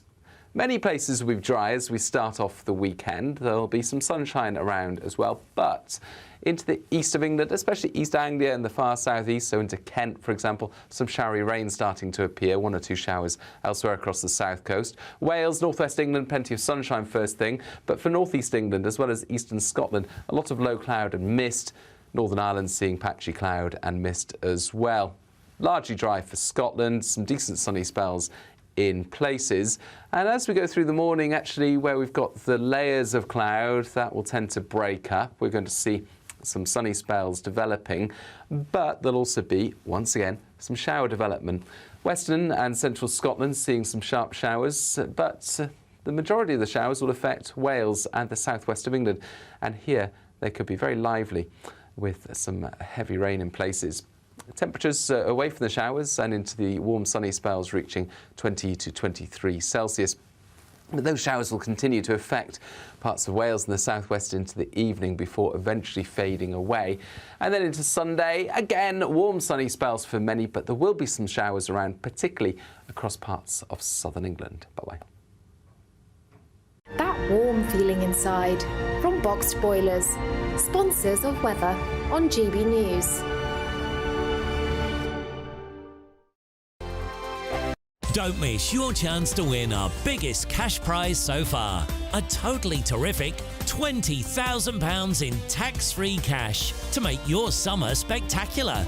You could use that cash to splash out on a holiday, make the garden glam, buy a new car, or just save it for a rainy day.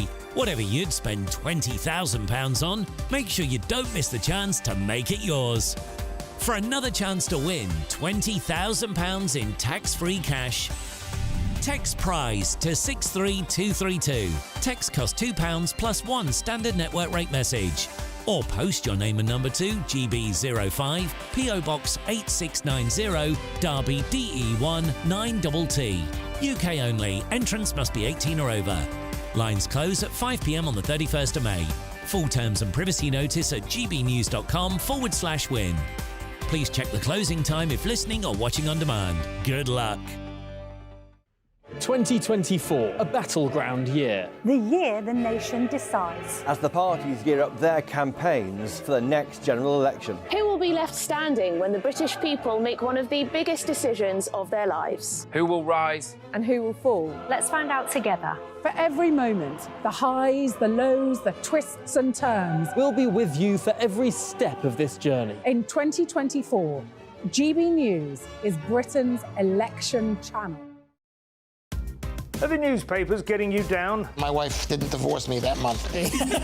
Struggling to separate the wheat from the chaff? I know that it's a bit of a circus at the best of times.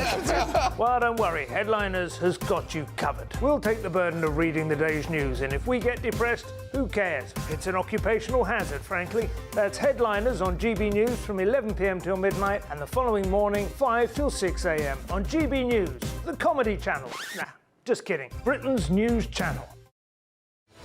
I'm Patrick Christie's. Every weeknight from 9, I bring you 2 hours of unmissable, explosive debate and headline-grabbing interviews. What impact has that had? We got death threats and the bomb threats on. Our job is to do what's in the best interest of our country. You made my argument for me. My guests and I tackle the issues that really matter, with a sharp take on every story. I'm hearing it up and down the country. That was a beginning, not an end. Patrick Christie's tonight from 9 p.m. only on GB News, Britain's news channel. I'm Christopher Hope. And I'm Gloria Di Piero, bringing you PMQs live here on GB News. Whenever Parliament is in session on a Wednesday at midday, we'll bring you live coverage of Prime Minister's questions. We'll be asking our viewers and listeners to submit the questions that they would like to put to the Prime Minister, and we'll put that to our panel of top politicians in our Westminster studio. That's PMQs live here on GB News, Britain's election channel.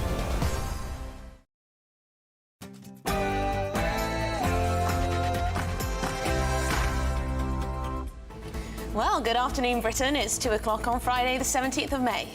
Moroccan asylum seeker Ahmed Ali Alid has been sentenced to a minimum term of 44 years for brutally murdering pensioner Terence Carney. He told police it was for the sake of Palestine, but why are we paying for his prison sentence? Plus, the rich list is out. Is Rishi Sunak richer than the king?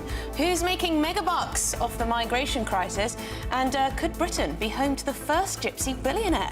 Wow, and the Southwest Water boss says that she's truly sorry after a parasite outbreak in Devon's water system continues to impact locals' health. We will be joined by the MP for the area very shortly.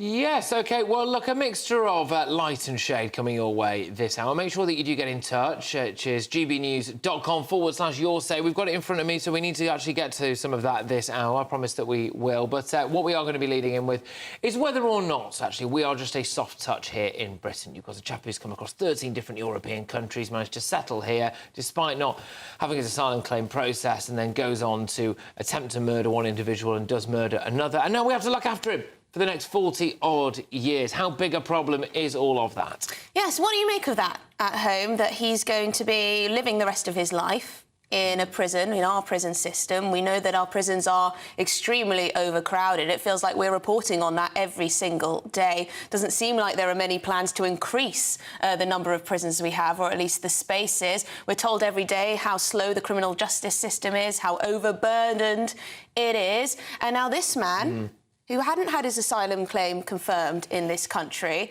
is going to be living out the rest of his years in our prisons at a tremendous cost to the taxpayer, I would imagine.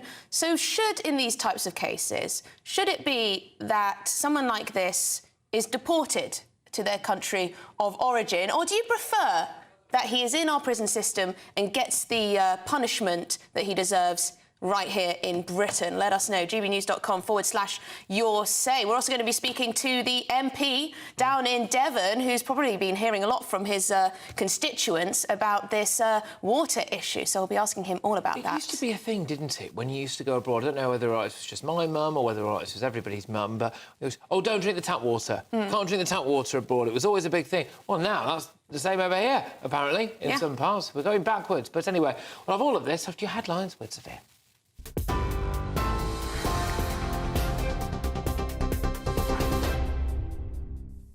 Patrick, thank you. Good afternoon from the GB newsroom at 2 o'clock. Your top story. A Moroccan asylum seeker has been jailed for life with a minimum term of 45 years for murdering a pensioner in an attack motivated by the conflict in Gaza. Ahmed Ali stabbed 70-year-old Terence Carney 6 times in Harleypool in what was intended as revenge for the Israel-Hamas conflict. He told police the attack a week after the Hamas attacks on Israel was for the people of Gaza, and he had wanted to kill more victims. Alid was also found guilty of the attempted murder of his housemate, who he had attacked before the fatal stabbing of Mr. Carney. The Chancellor, Jeremy Hunt, has declined to give a cast-iron guarantee of tax cuts, while insisting the tax burden would go down under a future Conservative government. He warns that Labour will be forced to raise taxes to pay for their spending pledges, as he reiterated his own commitment to eliminating national insurance. Speaking in London this morning, the Chancellor accused his shadow, Rachel Reeves, of resorting to playground politics with her criticism of the high levels of taxation on UK households. When it comes to Labour policies on jobs, welfare reform and tax, the difference, if they are elected, will be profound and damaging for every family in the country. Labour like to criticise recent tax rises, thinking people don't know what caused them: the furlough scheme, the energy price guarantee and billions of pounds in cost of living support. But Labour supported those policies, which is why it is playground politics to use those tax rises to distract debate from the biggest divide in British politics today: what happens to the tax burden next? Meanwhile, Shadow Financial Secretary James Murray says it's time for change. This is a desperate attempt to distract by Jeremy Hunt from the Conservatives' record in office. You know, we know the tax burden is set to be the highest in 70 years. The average household is going to be £870 worse off. And frankly, they're probably trying to distract from their own £46 billion unfunded commitment to abolish national insurance. I think all this underscores that it's time for change and it's time for a general election. South West Water says cow manure could have led to the outbreak of a parasitic disease in Devon that has led to dozens of people experiencing vomiting and diarrhoea. It is thought a damaged air valve on a pipe in a field containing cattle has been identified as a potential site of the outbreak.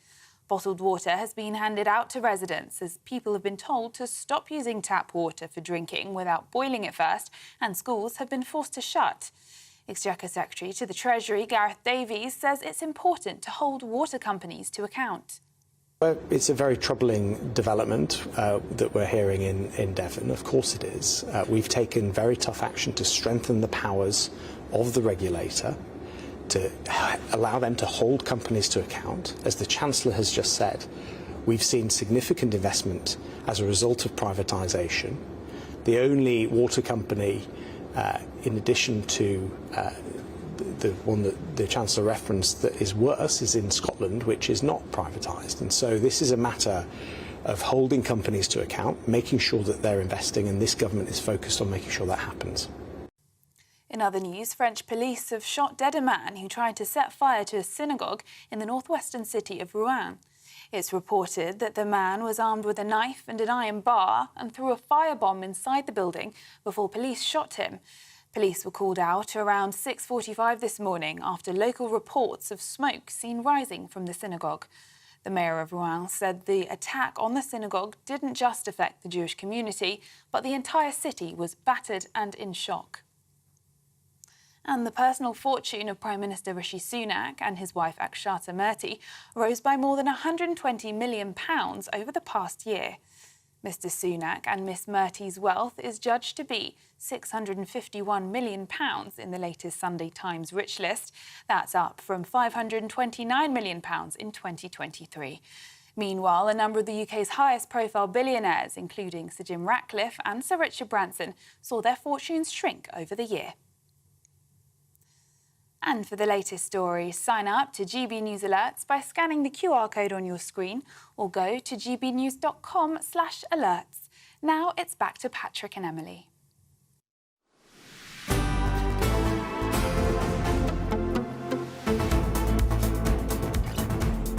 Right, it's 2:07. You're watching and listening to Good Afternoon Britain. Now, as we've just heard, a Moroccan asylum seeker has now been jailed at Teesside Crown Court for life with a minimum term of 44 years and 52 days. This for murdering a pensioner in an attack motivated by the conflict in Gaza.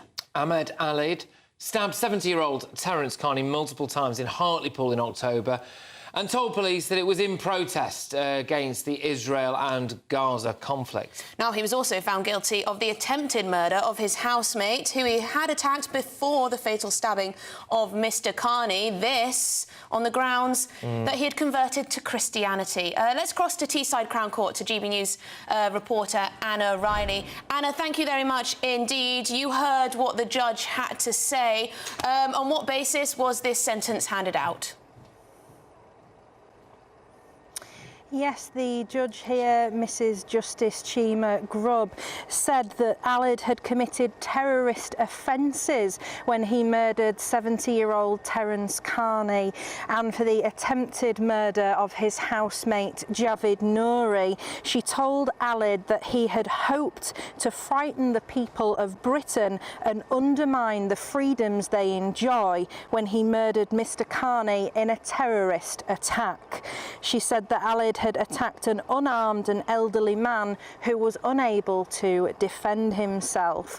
She also said that the jury had seen through Alid's lies after he claimed the explanations he gave to police had been mistranslated and that political and religious causes were not his actual motivation. She said that they were and that he was motivated by the attack of Hamas on Israel on October the 7th, with this attack on Mr Carney and Mr Nouri happening on October the 15th.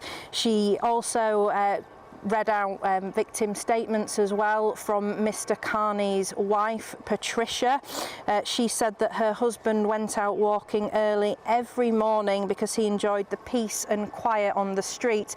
That peace and quiet, though, was cruelly shattered by Alid when he stabbed Mr Carney 6 times fatally and killed him.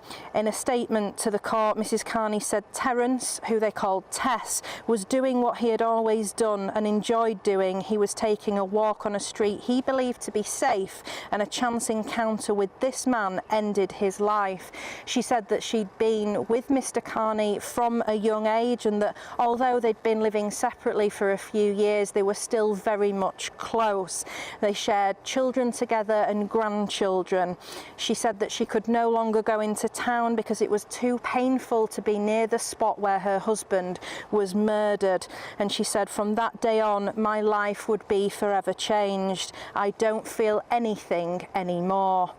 The court heard that Alid attempted to kill his Iranian housemate Javid Nouri because he regarded him as an apostate. He'd converted from Islam to the Christian faith. Javid Nouri gave a victim statement. He said since the attack he did not trust anyone or anything, and that all thoughts and feelings he had of being safe in a safe country had gone. He was seeking asylum from Iran. He said, I would expect to be arrested and killed in my home country for converting to Christianity, but here I did not expect to be attacked in my sleep. How is it possible for someone to destroy someone's life because of his religion?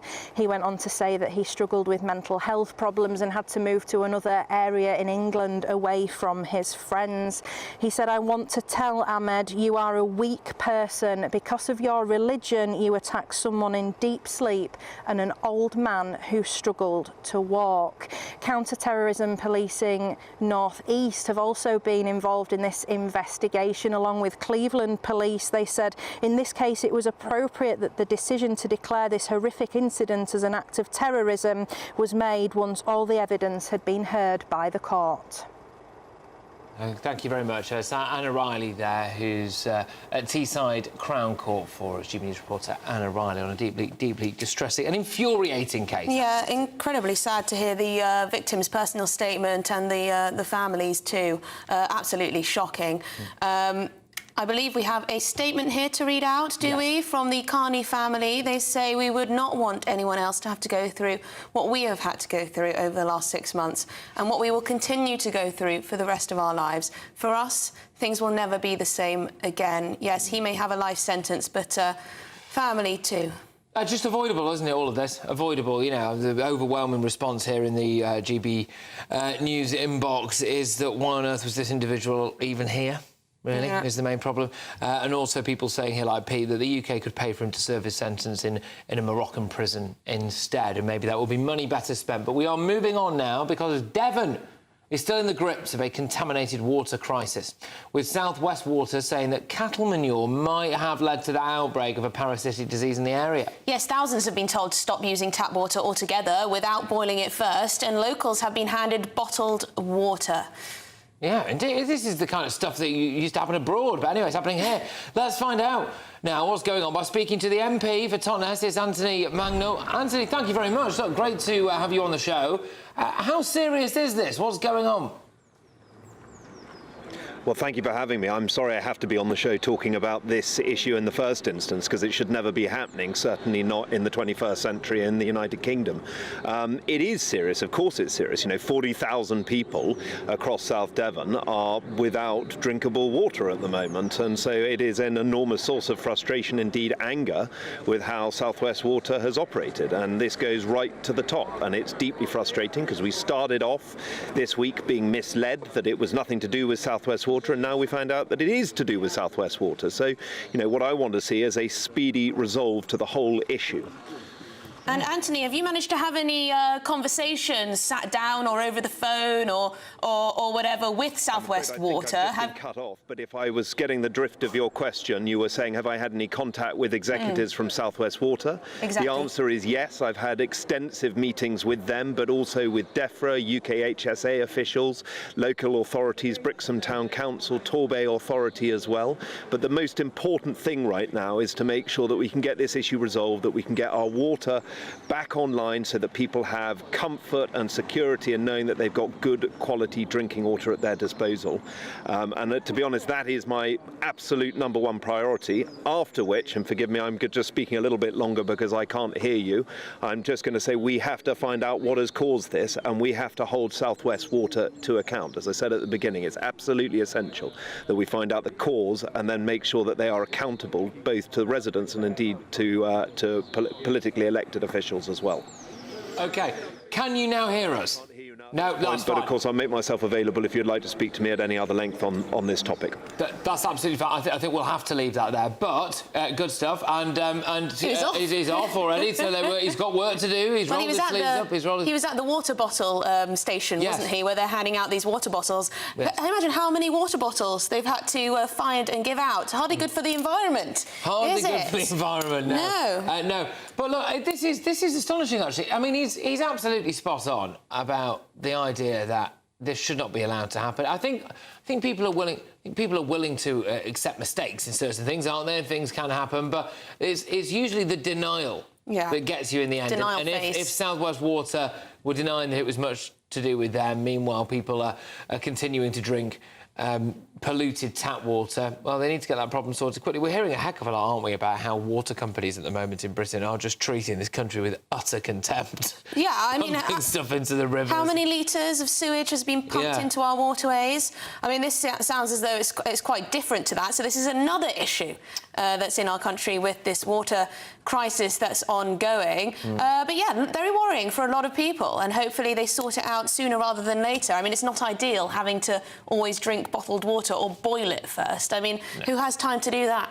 Well, yeah, no, look, absolutely, especially people with young kids or anything like that. It's easy to do. You're going to have schools around Devon now, aren't you, where people are, you know, desperately trying to tell the young children, do not drink from the tap, do not drink from the tap. And no, it's... That's a debate, though, that's raging. Should schools close because of this? Really? Should they just bring in the bottled water? Oh, God, bring in the bottled water. I don't think we need to. I don't think our lives need to grind to a halt, do they? Because of just because of one lousy parasite. Well, Jeff spoke to a chap who was driving to get his bottled water, and he took the attitude, you know, keep calm, carry on. This is all going very well, and I'm sure they'll find out what's the problem. I mean, I know that some people are joking in the inbox in front of me here that, well, if the tap water's not working, I suppose what you could do is take the day off work and go to the pub instead. You wouldn't necessarily have to drink tap water. Yes, the beer's not contaminated. No, there you go. So, you know, maybe there is an upside to this. Jeff Moody, who is our reporter down there at the scene, has actually been talking to some locals about all of this. So let's hear from them. Very happy with it because they've got more than they need to drink in their bags. So. Yes, the school was closed yesterday, so we had 2 children off school and had to find alternative childcare, which was a pain, obviously, but it's the situation that we're in right now. So. Because of the water situation, we have taken our precautions, and he's got his bottle of water as well. But it's a risk. Have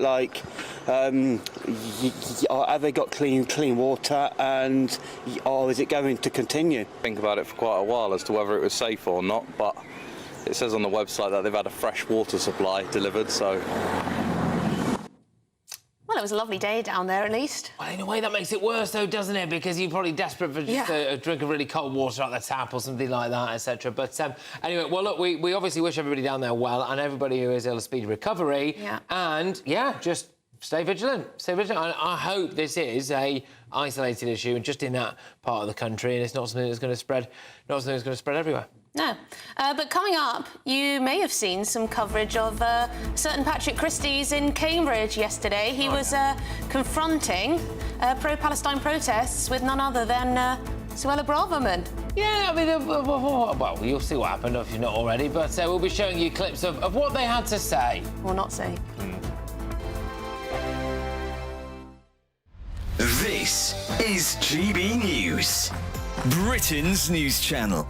He's meeting his father, the King, for just the 2nd time since his father's cancer diagnosis. Harry's going to an Invictus Games gig at St Paul's on Wednesday, and his father is hosting a garden party at Buckingham Palace. Once they're all said and done, about 7 p.m, they are going to meet, apparently.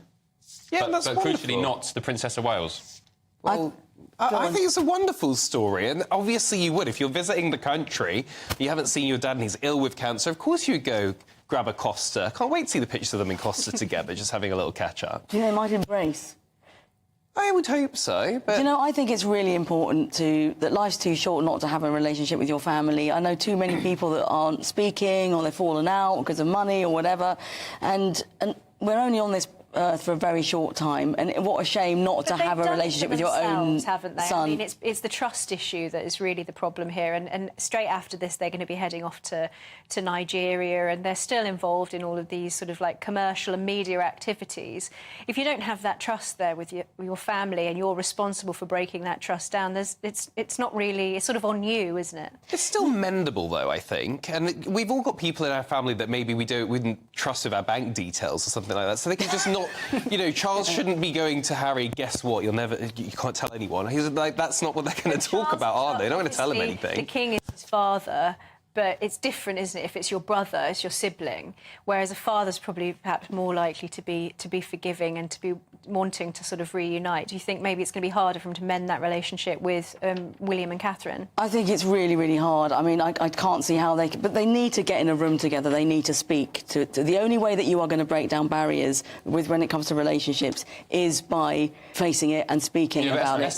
You say life's too short, but some would say, well, that's a perfect reason not to tolerate any nonsense. I'm Bev Turner. Thank you for joining us on GB News, the People's Channel, Britain's news channel. If you want your news to be straight talking... This is a nightmare for the Conservatives again. Down to earth. It's not just Nottingham where this is happening, is it? And most importantly, honest. Hard-working, middle-class taxpayers, they'll get their book thrown at them. Then catch me, Martin Daubney, Monday to Friday, 3 till 6 p.m. on GB News, Britain's news channel. I'm Michael Portillo. This is GB News, the People's Channel, Britain's news channel. Every Saturday, 10 till 12, we'll bring you all of the news that you need to know. We'll also remind you that there is so much to smile about. It's my favourite time of the week. I get to relax, enjoy some light-hearted stories, and let Ellie teach me about fashion too. That's Saturday Morning Live, every Saturday, 10 till 12. Only on GB News, Britain's news channel.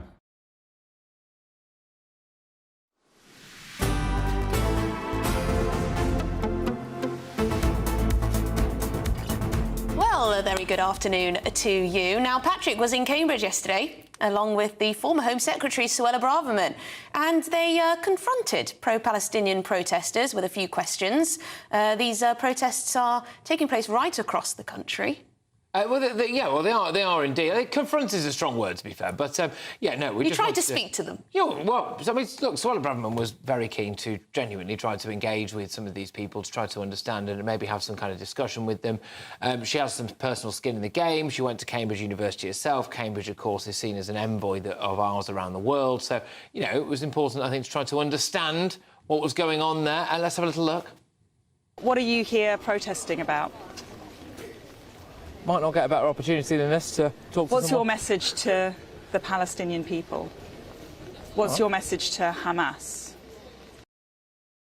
Yeah, so there was a heck of a lot of that, and I think one of the key points there is there's two ways to look at this. It's either that they thought that Suella Braverman is contemptible and beneath them, or, as I really think the reality was, having been there, was that they didn't want to engage with her for a couple of reasons. Firstly, they probably didn't want to get outwitted, but secondly as well, is that when you do actually engage with these people, as we did last night on my show, when somebody from the Revolutionary Communist Party decided to turn up, their views are exposed, and their views often are quite astonishing. May I just say, because I thought when I heard that you were going down there with Suella Braverman, I assumed that the possibility would be that there was a lot of shouting and a lot of pushback, vocal pushback. It's quite incredible that the absolute reverse seemed to happen when Suella and yourself just asked basic questions. Not in a nasty way, not in a confrontational way, not in a gotcha way. Just asking basic questions of people who are protesting and are passionate about something, presumably. Well, look, and also as well, I'm going to be talking a little bit more about this on my show this evening, but something that is quite telling, I think, was as I was on the train on the way back from Cambridge, my phone started going off, and for all of this talk of this wall of silence that we were met with, etc., I started to get messages from people who were actually at the university, who were at those protests there, who actually said to me, look, I would have quite liked to have spoken to you. Is there any chance I might be able to come on your show? To which I said yes. And anyway, former Home Secretary Suella Braverman did actually clash with a pro-Palestine student, Fiona Lally. I'm going to stop calling her a pro-Palestine student. Just call her exactly what she is, and this is her own description of herself, is a revolutionary communist. So there we go. Doing is a genocide, well, and is moving towards a genocide. Let's stick to facts. I think okay, let's stick to facts. That is actually 40,000 people dead. Fine. More than that, injured. Millions of people displaced. There is no evidence for a genocide. No evidence. Second thing I would also say is that, is that real? We're going back to the marches now. The issue of the marches, of course, everybody has the right to peaceful protest and expressing their views. But what we have seen, and I'd be interested in your views, is anti-Semitism. We've seen from the river to the sea, Palestine will be free. That is an anti-Semitic chant calling for the eradication of Israel, the eradication of Israelis and the eradication of Jewish people. No, you're a liar. You're a liar. On every single one of these mass protests, right, there is a huge Jewish bloc. In all of these encampments, the encampments that you went to today, even in Cambridge, talking about all this kind of stuff, the Cambridge group, Cambridge Jews for Justice, they said, you are weaponising their identity to promote a culture war. And that's all this is, because you've got no actual real policies or statements or anything to offer people in this country. Let's be honest, the reason you're here and the reason you went today is because you want to be the leader of the Tory party. Yeah, so there's another clip a bit later on in that interview where one of the issues, I think, for some of the students is that it turns out, shock horror, that actually that individual, Fiona, well, it's not that much of a shock because she's a communist, is it? Her main motivation is to bring down capitalism. But then on top of that, when she's asked, were women sexually abused on October the 7th, she doesn't seem willing to engage with that. Does she condemn Hamas? Doesn't want to engage with that at all. Does Israel have a right to exist? Nothing on that whatsoever as well. Should Hamas release the hostages? Nothing on that at all either. And so when you realise that those are actually the views of a lot of people who are in these encampments, you understand and start to understand why they don't want to talk to you when the camera's there.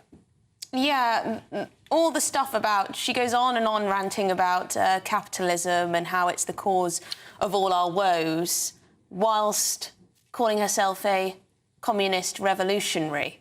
And one does wonder whether she's thought about how many people have died in history because of communism. It's just crazy. No thought to actually what capitalism is, has done for people, has brought to people. It's all about bringing down the Tory government. It's all about bringing down, dismantling capitalism, whatever that means. And it's all meshed into one, isn't it? Yeah. It's all meshed into one. She didn't seem to want to actually speak too much about the conflict in Gaza. Well, she didn't want to talk at all. It was more about the Tories being evil. It was all about Suella being a racist and a liar. Childish, I thought, the discussion was. Look, at the end of the day, there are a lot of people out there who on their own terms are more than willing to make a lot of noise about this cause, whether it's out there every single weekend on the streets of London, whether it's occupying universities, whether it's making really quite audacious, outrageous demands and saying we will not stop until these demands are met, shouting, screaming, intimidating people, all of that stuff.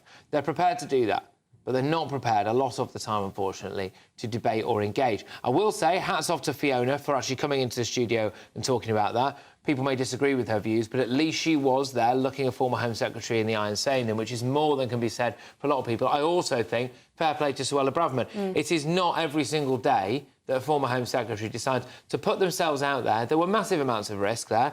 It could have got physical. I mean, there was a lot of evidence to suggest it might have done at previous rallies. So fair enough to Suella Braverman for doing that. Also, putting yourself in what is potentially a quite risky, possibly embarrassing situation, surrounding yourself with people who hate you, right, absolutely hate you, and then coming on and sitting on the sofa in this studio and debating someone. Fair play to her. I mean, Suella doesn't hold back. I mean, she has called these protests and these marches hate marches.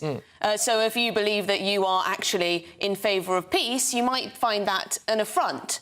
But good on Suella, to be fair, for trying to confront it head-on. I'm sure she would have had a discussion about whether or not these are hate marches with whoever had wanted to speak to her. At least that's the impression I got. Yeah, 100%. That's the impression I got. Yes. Well, look, there's going to be a lot more. It's quite unique, that. There's going to be a lot more on this 9 to 11 p.m. This evening, and yeah, there is quite a bit more footage from what happened yesterday as well. So yes, we'll have loads more on that. We're also going to be talking a bit later on this show about the Times rich list. Do you care how rich Rishi Sunak and crucially his wife really are? So we'll be talking about all of that. Should we introduce a wealth tax?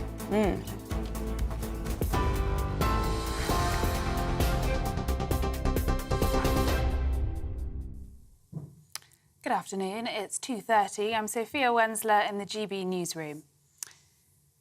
A Moroccan asylum seeker has been sentenced to a minimum of 44 years and 52 days for murdering a pensioner in an attack motivated by the conflict in Gaza.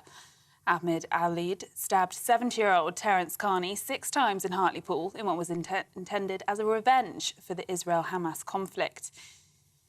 He told police the attack was after a Hamas attack on Israel was for the people of Gaza and he had wanted to kill more victims. Alid was also found guilty of the attempted murder of his housemate, who he had attacked before the fatal stabbing of Mr Carney. The Chancellor, Jeremy Hunt, has declined to give a cast-iron guarantee of tax cuts while insisting the tax burden would go down under a future Conservative government. He warned that Labour would be forced to raise taxes to pay for their spending pledges as he reiterated his own commitment to eliminating national insurance. Speaking a short while ago in London, the Chancellor accused his shadow, Rachel Reeves, of resorting to playground politics with her criticism of the high levels of taxation on UK households. French police have shot dead a man who tried to set fire to a synagogue in the northwestern city of Rouen. It's reported that the man was armed with a knife and an iron bar and threw a firebomb inside the building before police shot him. Police were called out around 6:45 this morning after local reports of smoke seen rising from the synagogue. South West Water says cow manure may have caused an outbreak of a parasitic disease in Devon that has led to dozens of people experiencing vomiting and diarrhoea. It is thought a damaged air valve on a pipe in a field containing cattle has been identified as the potential site of the outbreak. And some breaking news in the last hour. A teacher has been convicted at Manchester Crown Court with 6 counts of sexual activity with a child. Rebecca Jones, who's 30, has been found guilty following a 2-week trial at Manchester Crown Court. And we'll bring you more on that story shortly. And for the latest story, sign up to GB News Alerts by scanning the QR code on your screen or go to gbnews.com/alerts.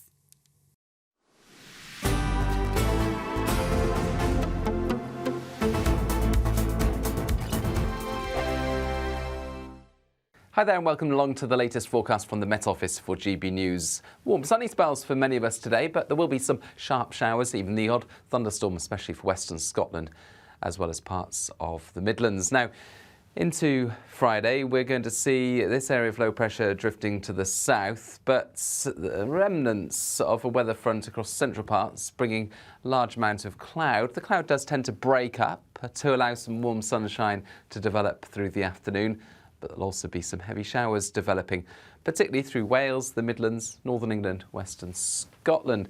However, where we've got the warm sunshine, temperatures are doing very well, up to the low or even the mid-20s. In fact, one of the warmer spots will be Western Scotland, where temperatures could reach 25 Celsius in 1 or 2 places. And in the north and the east of Scotland, as we end the afternoon, plenty of sunshine. But there will be these sharp showers developing, especially over the Highlands, even the odd thunderstorm. These will be slow moving.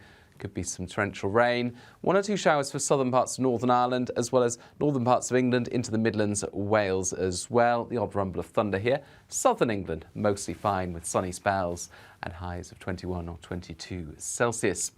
Going to the evening, many of the showers and odd thunderstorm will disappear, and then it's a dry night for the vast majority, although there will be an increase in the cloud cover across eastern parts of the country with some low cloud and some mist around North Sea coasts.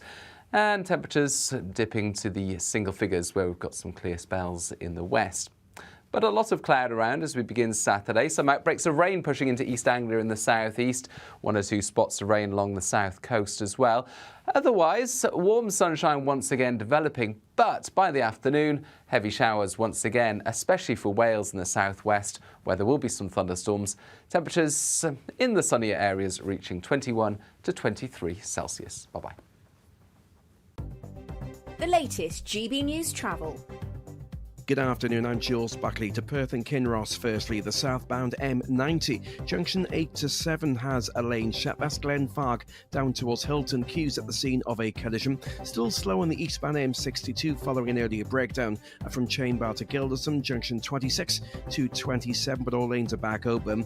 Still queuing northbound up the M6. 2 lanes are still out. Coleshill at Junction 4 up towards Castle Bromwich at 5. An earlier bump there still being recovered. Now Warwickshire, major queue southbound for the M40, traffic at a stand at the motorway closed southbound, Gaydon down to Banbury, 12 to 11. There's an overturned vehicle. And in Upper Edmonton and London, the eastbound side of the North Circle of the A406, that's shut from the 4th Street Tunnel through towards Stirling Way, queuing back towards the Clockhouse Junction at Palmer's Green for emergency repairs. You can stay up to date throughout the day by visiting our website, gbnews.com.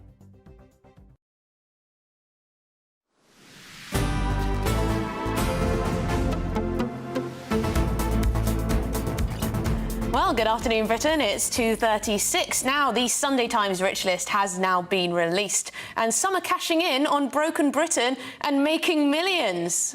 Yeah. This guy, migrant hotel king Graham King, has entered the Rich List with 750 million quid. This is after capitalising on the asylum seeker crisis. Interesting, this, though, because it's like, is he actually selling Britain out, or is he a great businessman? Well, certainly an opportunist, perhaps. The UK's richest gypsy, Alfie Best, nears his first billion from his caravan park empire, where he invested in US-style caravan parks and has built them as a solution to Britain's social housing crisis. Well, there you go, mega bucks in the US-style caravan parks. Yeah, it's definitely solved any crisis in his life, hasn't it, if he's on his way to his first billion. Joining us now is Robert Watt, who has compiled the Fantastic. Sunday Times Rich List. Robert, thank you very much. OK, look, how do you verify how wealthy these people actually are? I wish I could say my life was jumping from one super yacht to the next. It's not. 90% of what I do is trawling through very boring accounts, registers of shareholder registers of public companies, publicly available information that anyone could do. I guess, and then forensically monitoring the sort of financial press as well. But also about 50% of the people on the Sunday Times Rich List talk to us about their valuation. We've been doing this a long time. We've been doing this for 36 years. A lot of those people consider what we do to be a matter of public record.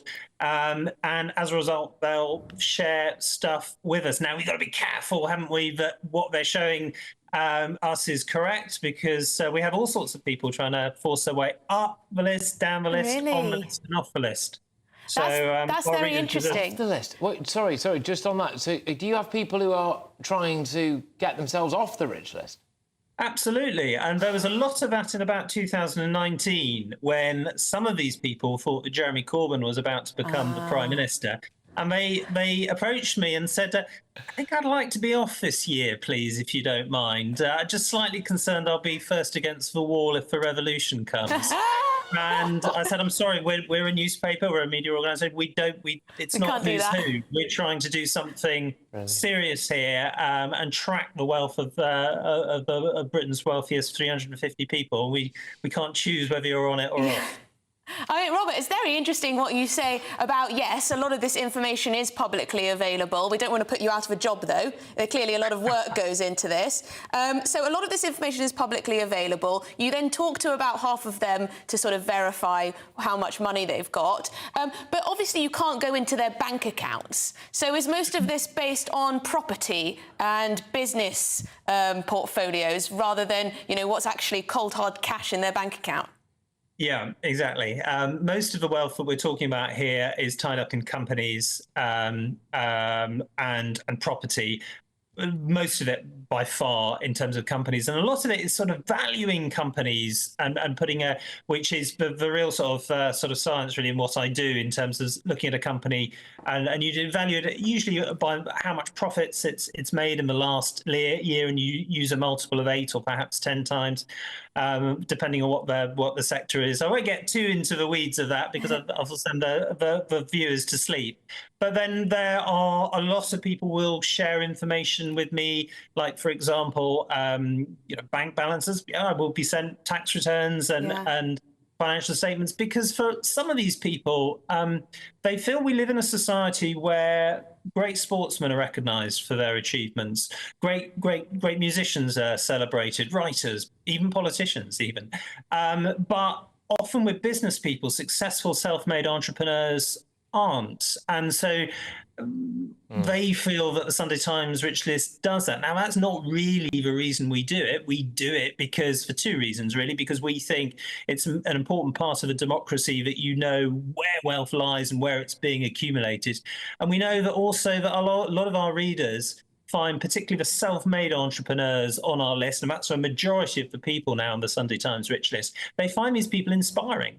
I was about to ask you that. Do you find this inspirational? Because a lot of people look at this type of list with absolute disgust. I mean, let's be frank. You talked about some of them being worried about Jeremy Corbyn. But it's true, a lot of people, you know, we've got a cost of living crisis, a lot of people who are very poorly paid or having to rely on welfare, and then they see this list of these mega-rich people who wouldn't think twice about spending, you know, £5,000 on a bottle of champagne.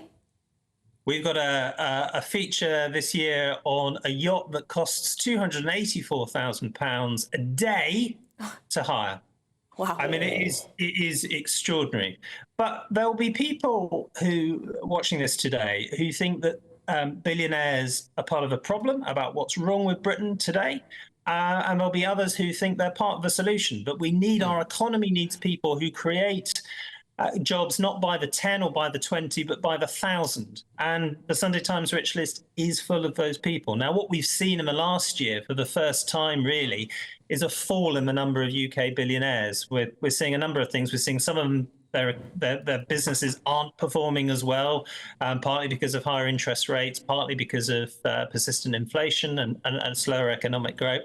But we're also seeing some of the global super rich who've come to the UK in recent years have left, and we're also seeing fewer of the global super rich coming to here. And it's an interesting debate, isn't it? You know, do we as us muggles, do we benefit from having these people? Well, actually, some of them we really do, and we would struggle to our economy would struggle if more of them left. Could I just one final one with you, because there was, well, a few that stand out to me, but one that I just thought was particularly interesting was this migrant hotel king, right? Because this is an industry that presumably didn't really exist a few years ago, and he's managed to, you know, smash it, hasn't he, really? I mean, what? 3.5 million a year. I think 3.5 million a day. A day, sorry. A day. Day. Could you just shed a bit more light on this guy, then, please? It's an extraordinary story, this, and this is one of the reasons why you may not like the rich list. You may think it's a bit blingy for you, but he is a very good example of why this work needs to be done. Really, we should know where wealth is being tracked. So Graham King, 25 years ago, what was he doing? He was running cab firms in Canvey Island, as far as we're aware, running nightclubs and teen discos, and he had the understood that there was a need from the Home Office to find accommodation for asylum seekers, for refugees. And he got into it in about 2000, founded his business then in Clear Springs. His business, we know it's the vast majority of its turnover are now these mega contracts with the Home Office to provide accommodation and transport services and food for asylum seekers.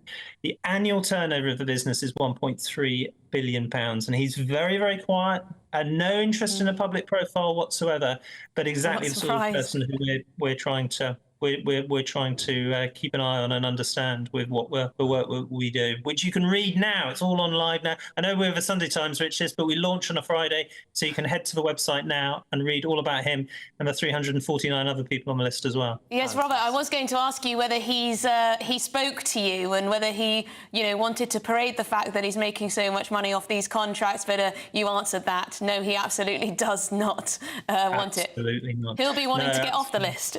Well, I don't know. He's not engaged with us anyway. We tried many times to talk to him, but we spoke to people who around him, people who are even people who've been working in his premises, and there's a great profile of him and the business on the Sunday Times website now, which is a good read. Now there are some really more inspiring entrepreneurs as well. If I could just mention one, a lovely husband and wife from Sheffield, who the mum's was a nursery teacher, and she said getting good teaching aids to take to the nursery was really, really hard to find. So her husband John started making them for her before he went to work as a solicitor, and late into the night.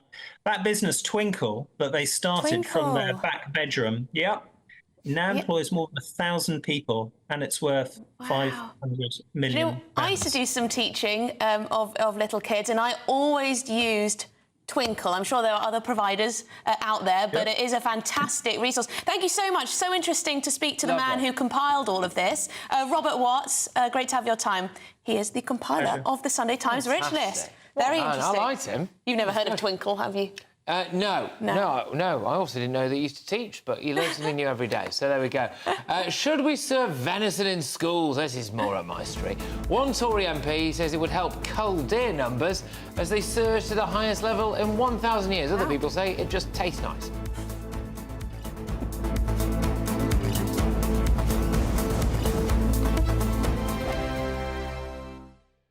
Free Speech Nation. Sunday nights from 7 p.m. Yes, has common sense won the day at the NHS? Yes, so someone seems to have woken up and realised people are more interested in the NHS making sick people better than calling them by the correct pronoun. Health Secretary Victoria Atkins is making changes to the NHS constitution, which will see phrases like chest feeding and people with ovaries outlawed. Even Keir Starmer is getting on board. To get the clarity, is it right or is it wrong for Rosie Duffield to say only women have a cervix? Well, look, biologically, she, of course, is right about that. So do you owe her an apology? Well, yes. Do you owe her an apology? This has been somewhat ongoing. But actually, Krista, the NHS constitution, my understanding is it has to be changed or ratified by the Health Secretary every 10 years. Yeah. So it feels like this is coming more from the government and not actually coming from the NHS at all. Oh, you mean because it's just time? It's just like, it's time to have a look at the lease sort of thing. The 10 years are up. But it's just that also a lot of NHS leaders are kind of saying, oh, no, we should not do this or there's going to be complications. It feels like it's not coming. It feels like the NHS is still institutionally captured and this is the government going, finally, no, enough is enough. Sex matters. Right, yeah. So, OK, so I said there was nothing Rishi could do. I mean, this helps, doesn't it? It's time. It's time. That was fun watching that. I'd like that to have gone on a bit longer. I think the bit I was really going to enjoy was when he did or didn't give his apology. That's what I'd like to Well, also, I think they should have just brought Rosie Duffield in. We've got Rosie here! Oh, fantastic. Yes, like a sort of 90s Cilla Blacks. Yeah. Brilliant. Yeah. Matthew, tonight, I'm Rosie Duff. Yes. I'm dry ice. Surprise. What's the question? Has common sense prevailed? Well, yes, you say it's got... That's my fear of it. In the GB Newsroom, we bring you the news as it happens. With our team of dedicated journalists across the UK, GB News brings you accurate reporting of the day's topical agenda. When the news breaks, wherever and whenever it's happening, we'll be there. This is GB News. The People's Channel, Britain's news channel. We're proud to be GB News, the People's Channel. And as you know, we always love to hear your views. Now, there's a new way of getting in touch with us at gbnews.com/yoursay. By commenting, you can be part of a live conversation and join our GB News community. You can even talk to me, Bev Turner, or any of the members of the GB News family. Friday nights on GB News with Dubes & Co from 6, followed by Lee Anderson's Real World at 7. At 8, it's Friday Night Live with Mark Dolan. And at 9, join Patrick Christie's Tonight, followed by Headliners at 11, only on GB News, Britain's news channel.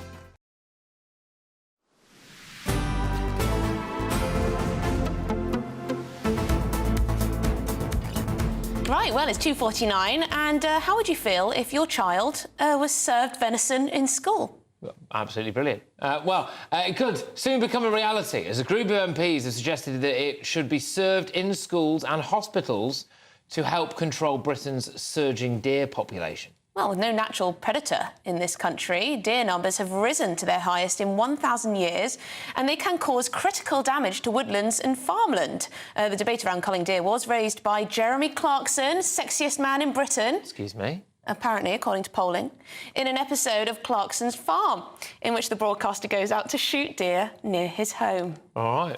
Weird. OK. There's always a number 2. Let's get the thoughts now of the Deputy Director of the Conservative Environment Network. It's John Flasher. John, thank you very, very much. Should we be serving venison to kids and people in hospitals? I certainly think so. It's been a huge problem in recent years. We stopped culling deer during the pandemic for 2 years.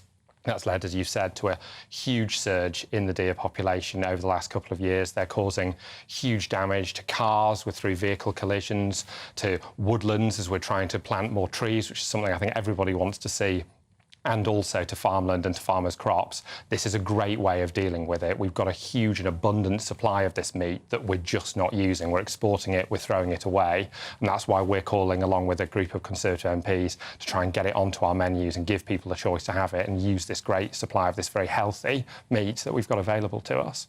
OK, look, someone's been in touch here, Kaz, who says, serving venison in schools would just promote veganism. No kid would want to eat Bambi now, would they?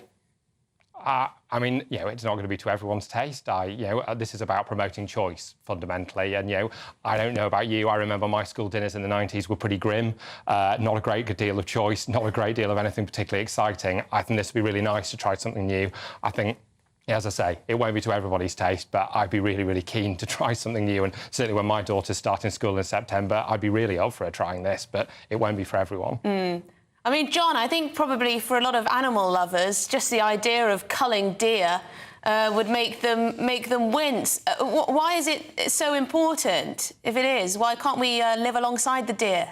Well, we can and we should live alongside deer. No, this isn't talking about trying to eradicate our deer population. It's about bringing it down to sustainable numbers. It's now something like 2 million deer across the UK, and a lot of the animal lovers you reference also will care very deeply about the environment and care about our ability to plant trees and grow new woodland. Deer are a huge problem with tackling environmental challenges like that as well, and and all the benefits that come with trees. So this isn't about trying to eradicate deer at all. This is about trying to bring the population down to sustainable levels so we can actually deliver on our environmental benefit, deliver on supplying food, growing on farms, which deer are also a real menace for, and actually make sure that we can get some healthy meat onto people's plates. Look, I'm completely in favour of it, and it is healthy. It's lean, it's healthy as well.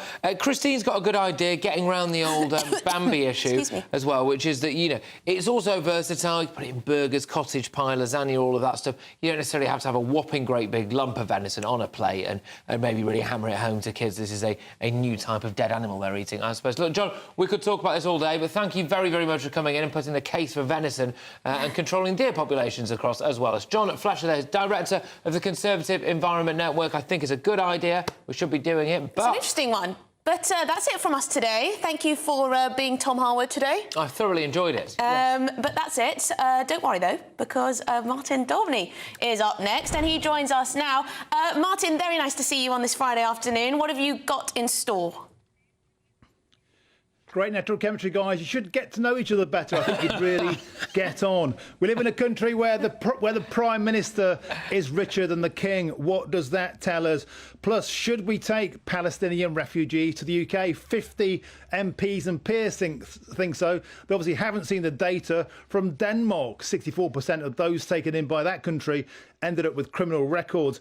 An inspiring story from Ireland, where builders, when they'd learned they were building a migration centre for asylum seekers, downed tools and stopped working when the locals made them understand their plight. And finally, extraordinary scenes. The FIFA organisation is actually holding an emergency meeting to contemplate kicking Israel out of world football. You could not make it up.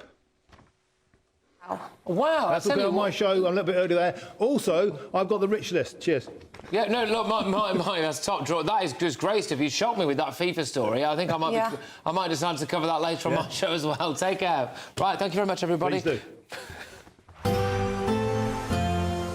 A brighter outlook with Box Solar, sponsors of weather on GB News. Hello and welcome to the latest forecast from the Met Office for GB News. Plenty of warm, sunny spells this weekend, but it won't be sunny or indeed dry everywhere. There'll be some cloud development, there'll be some showers here and there.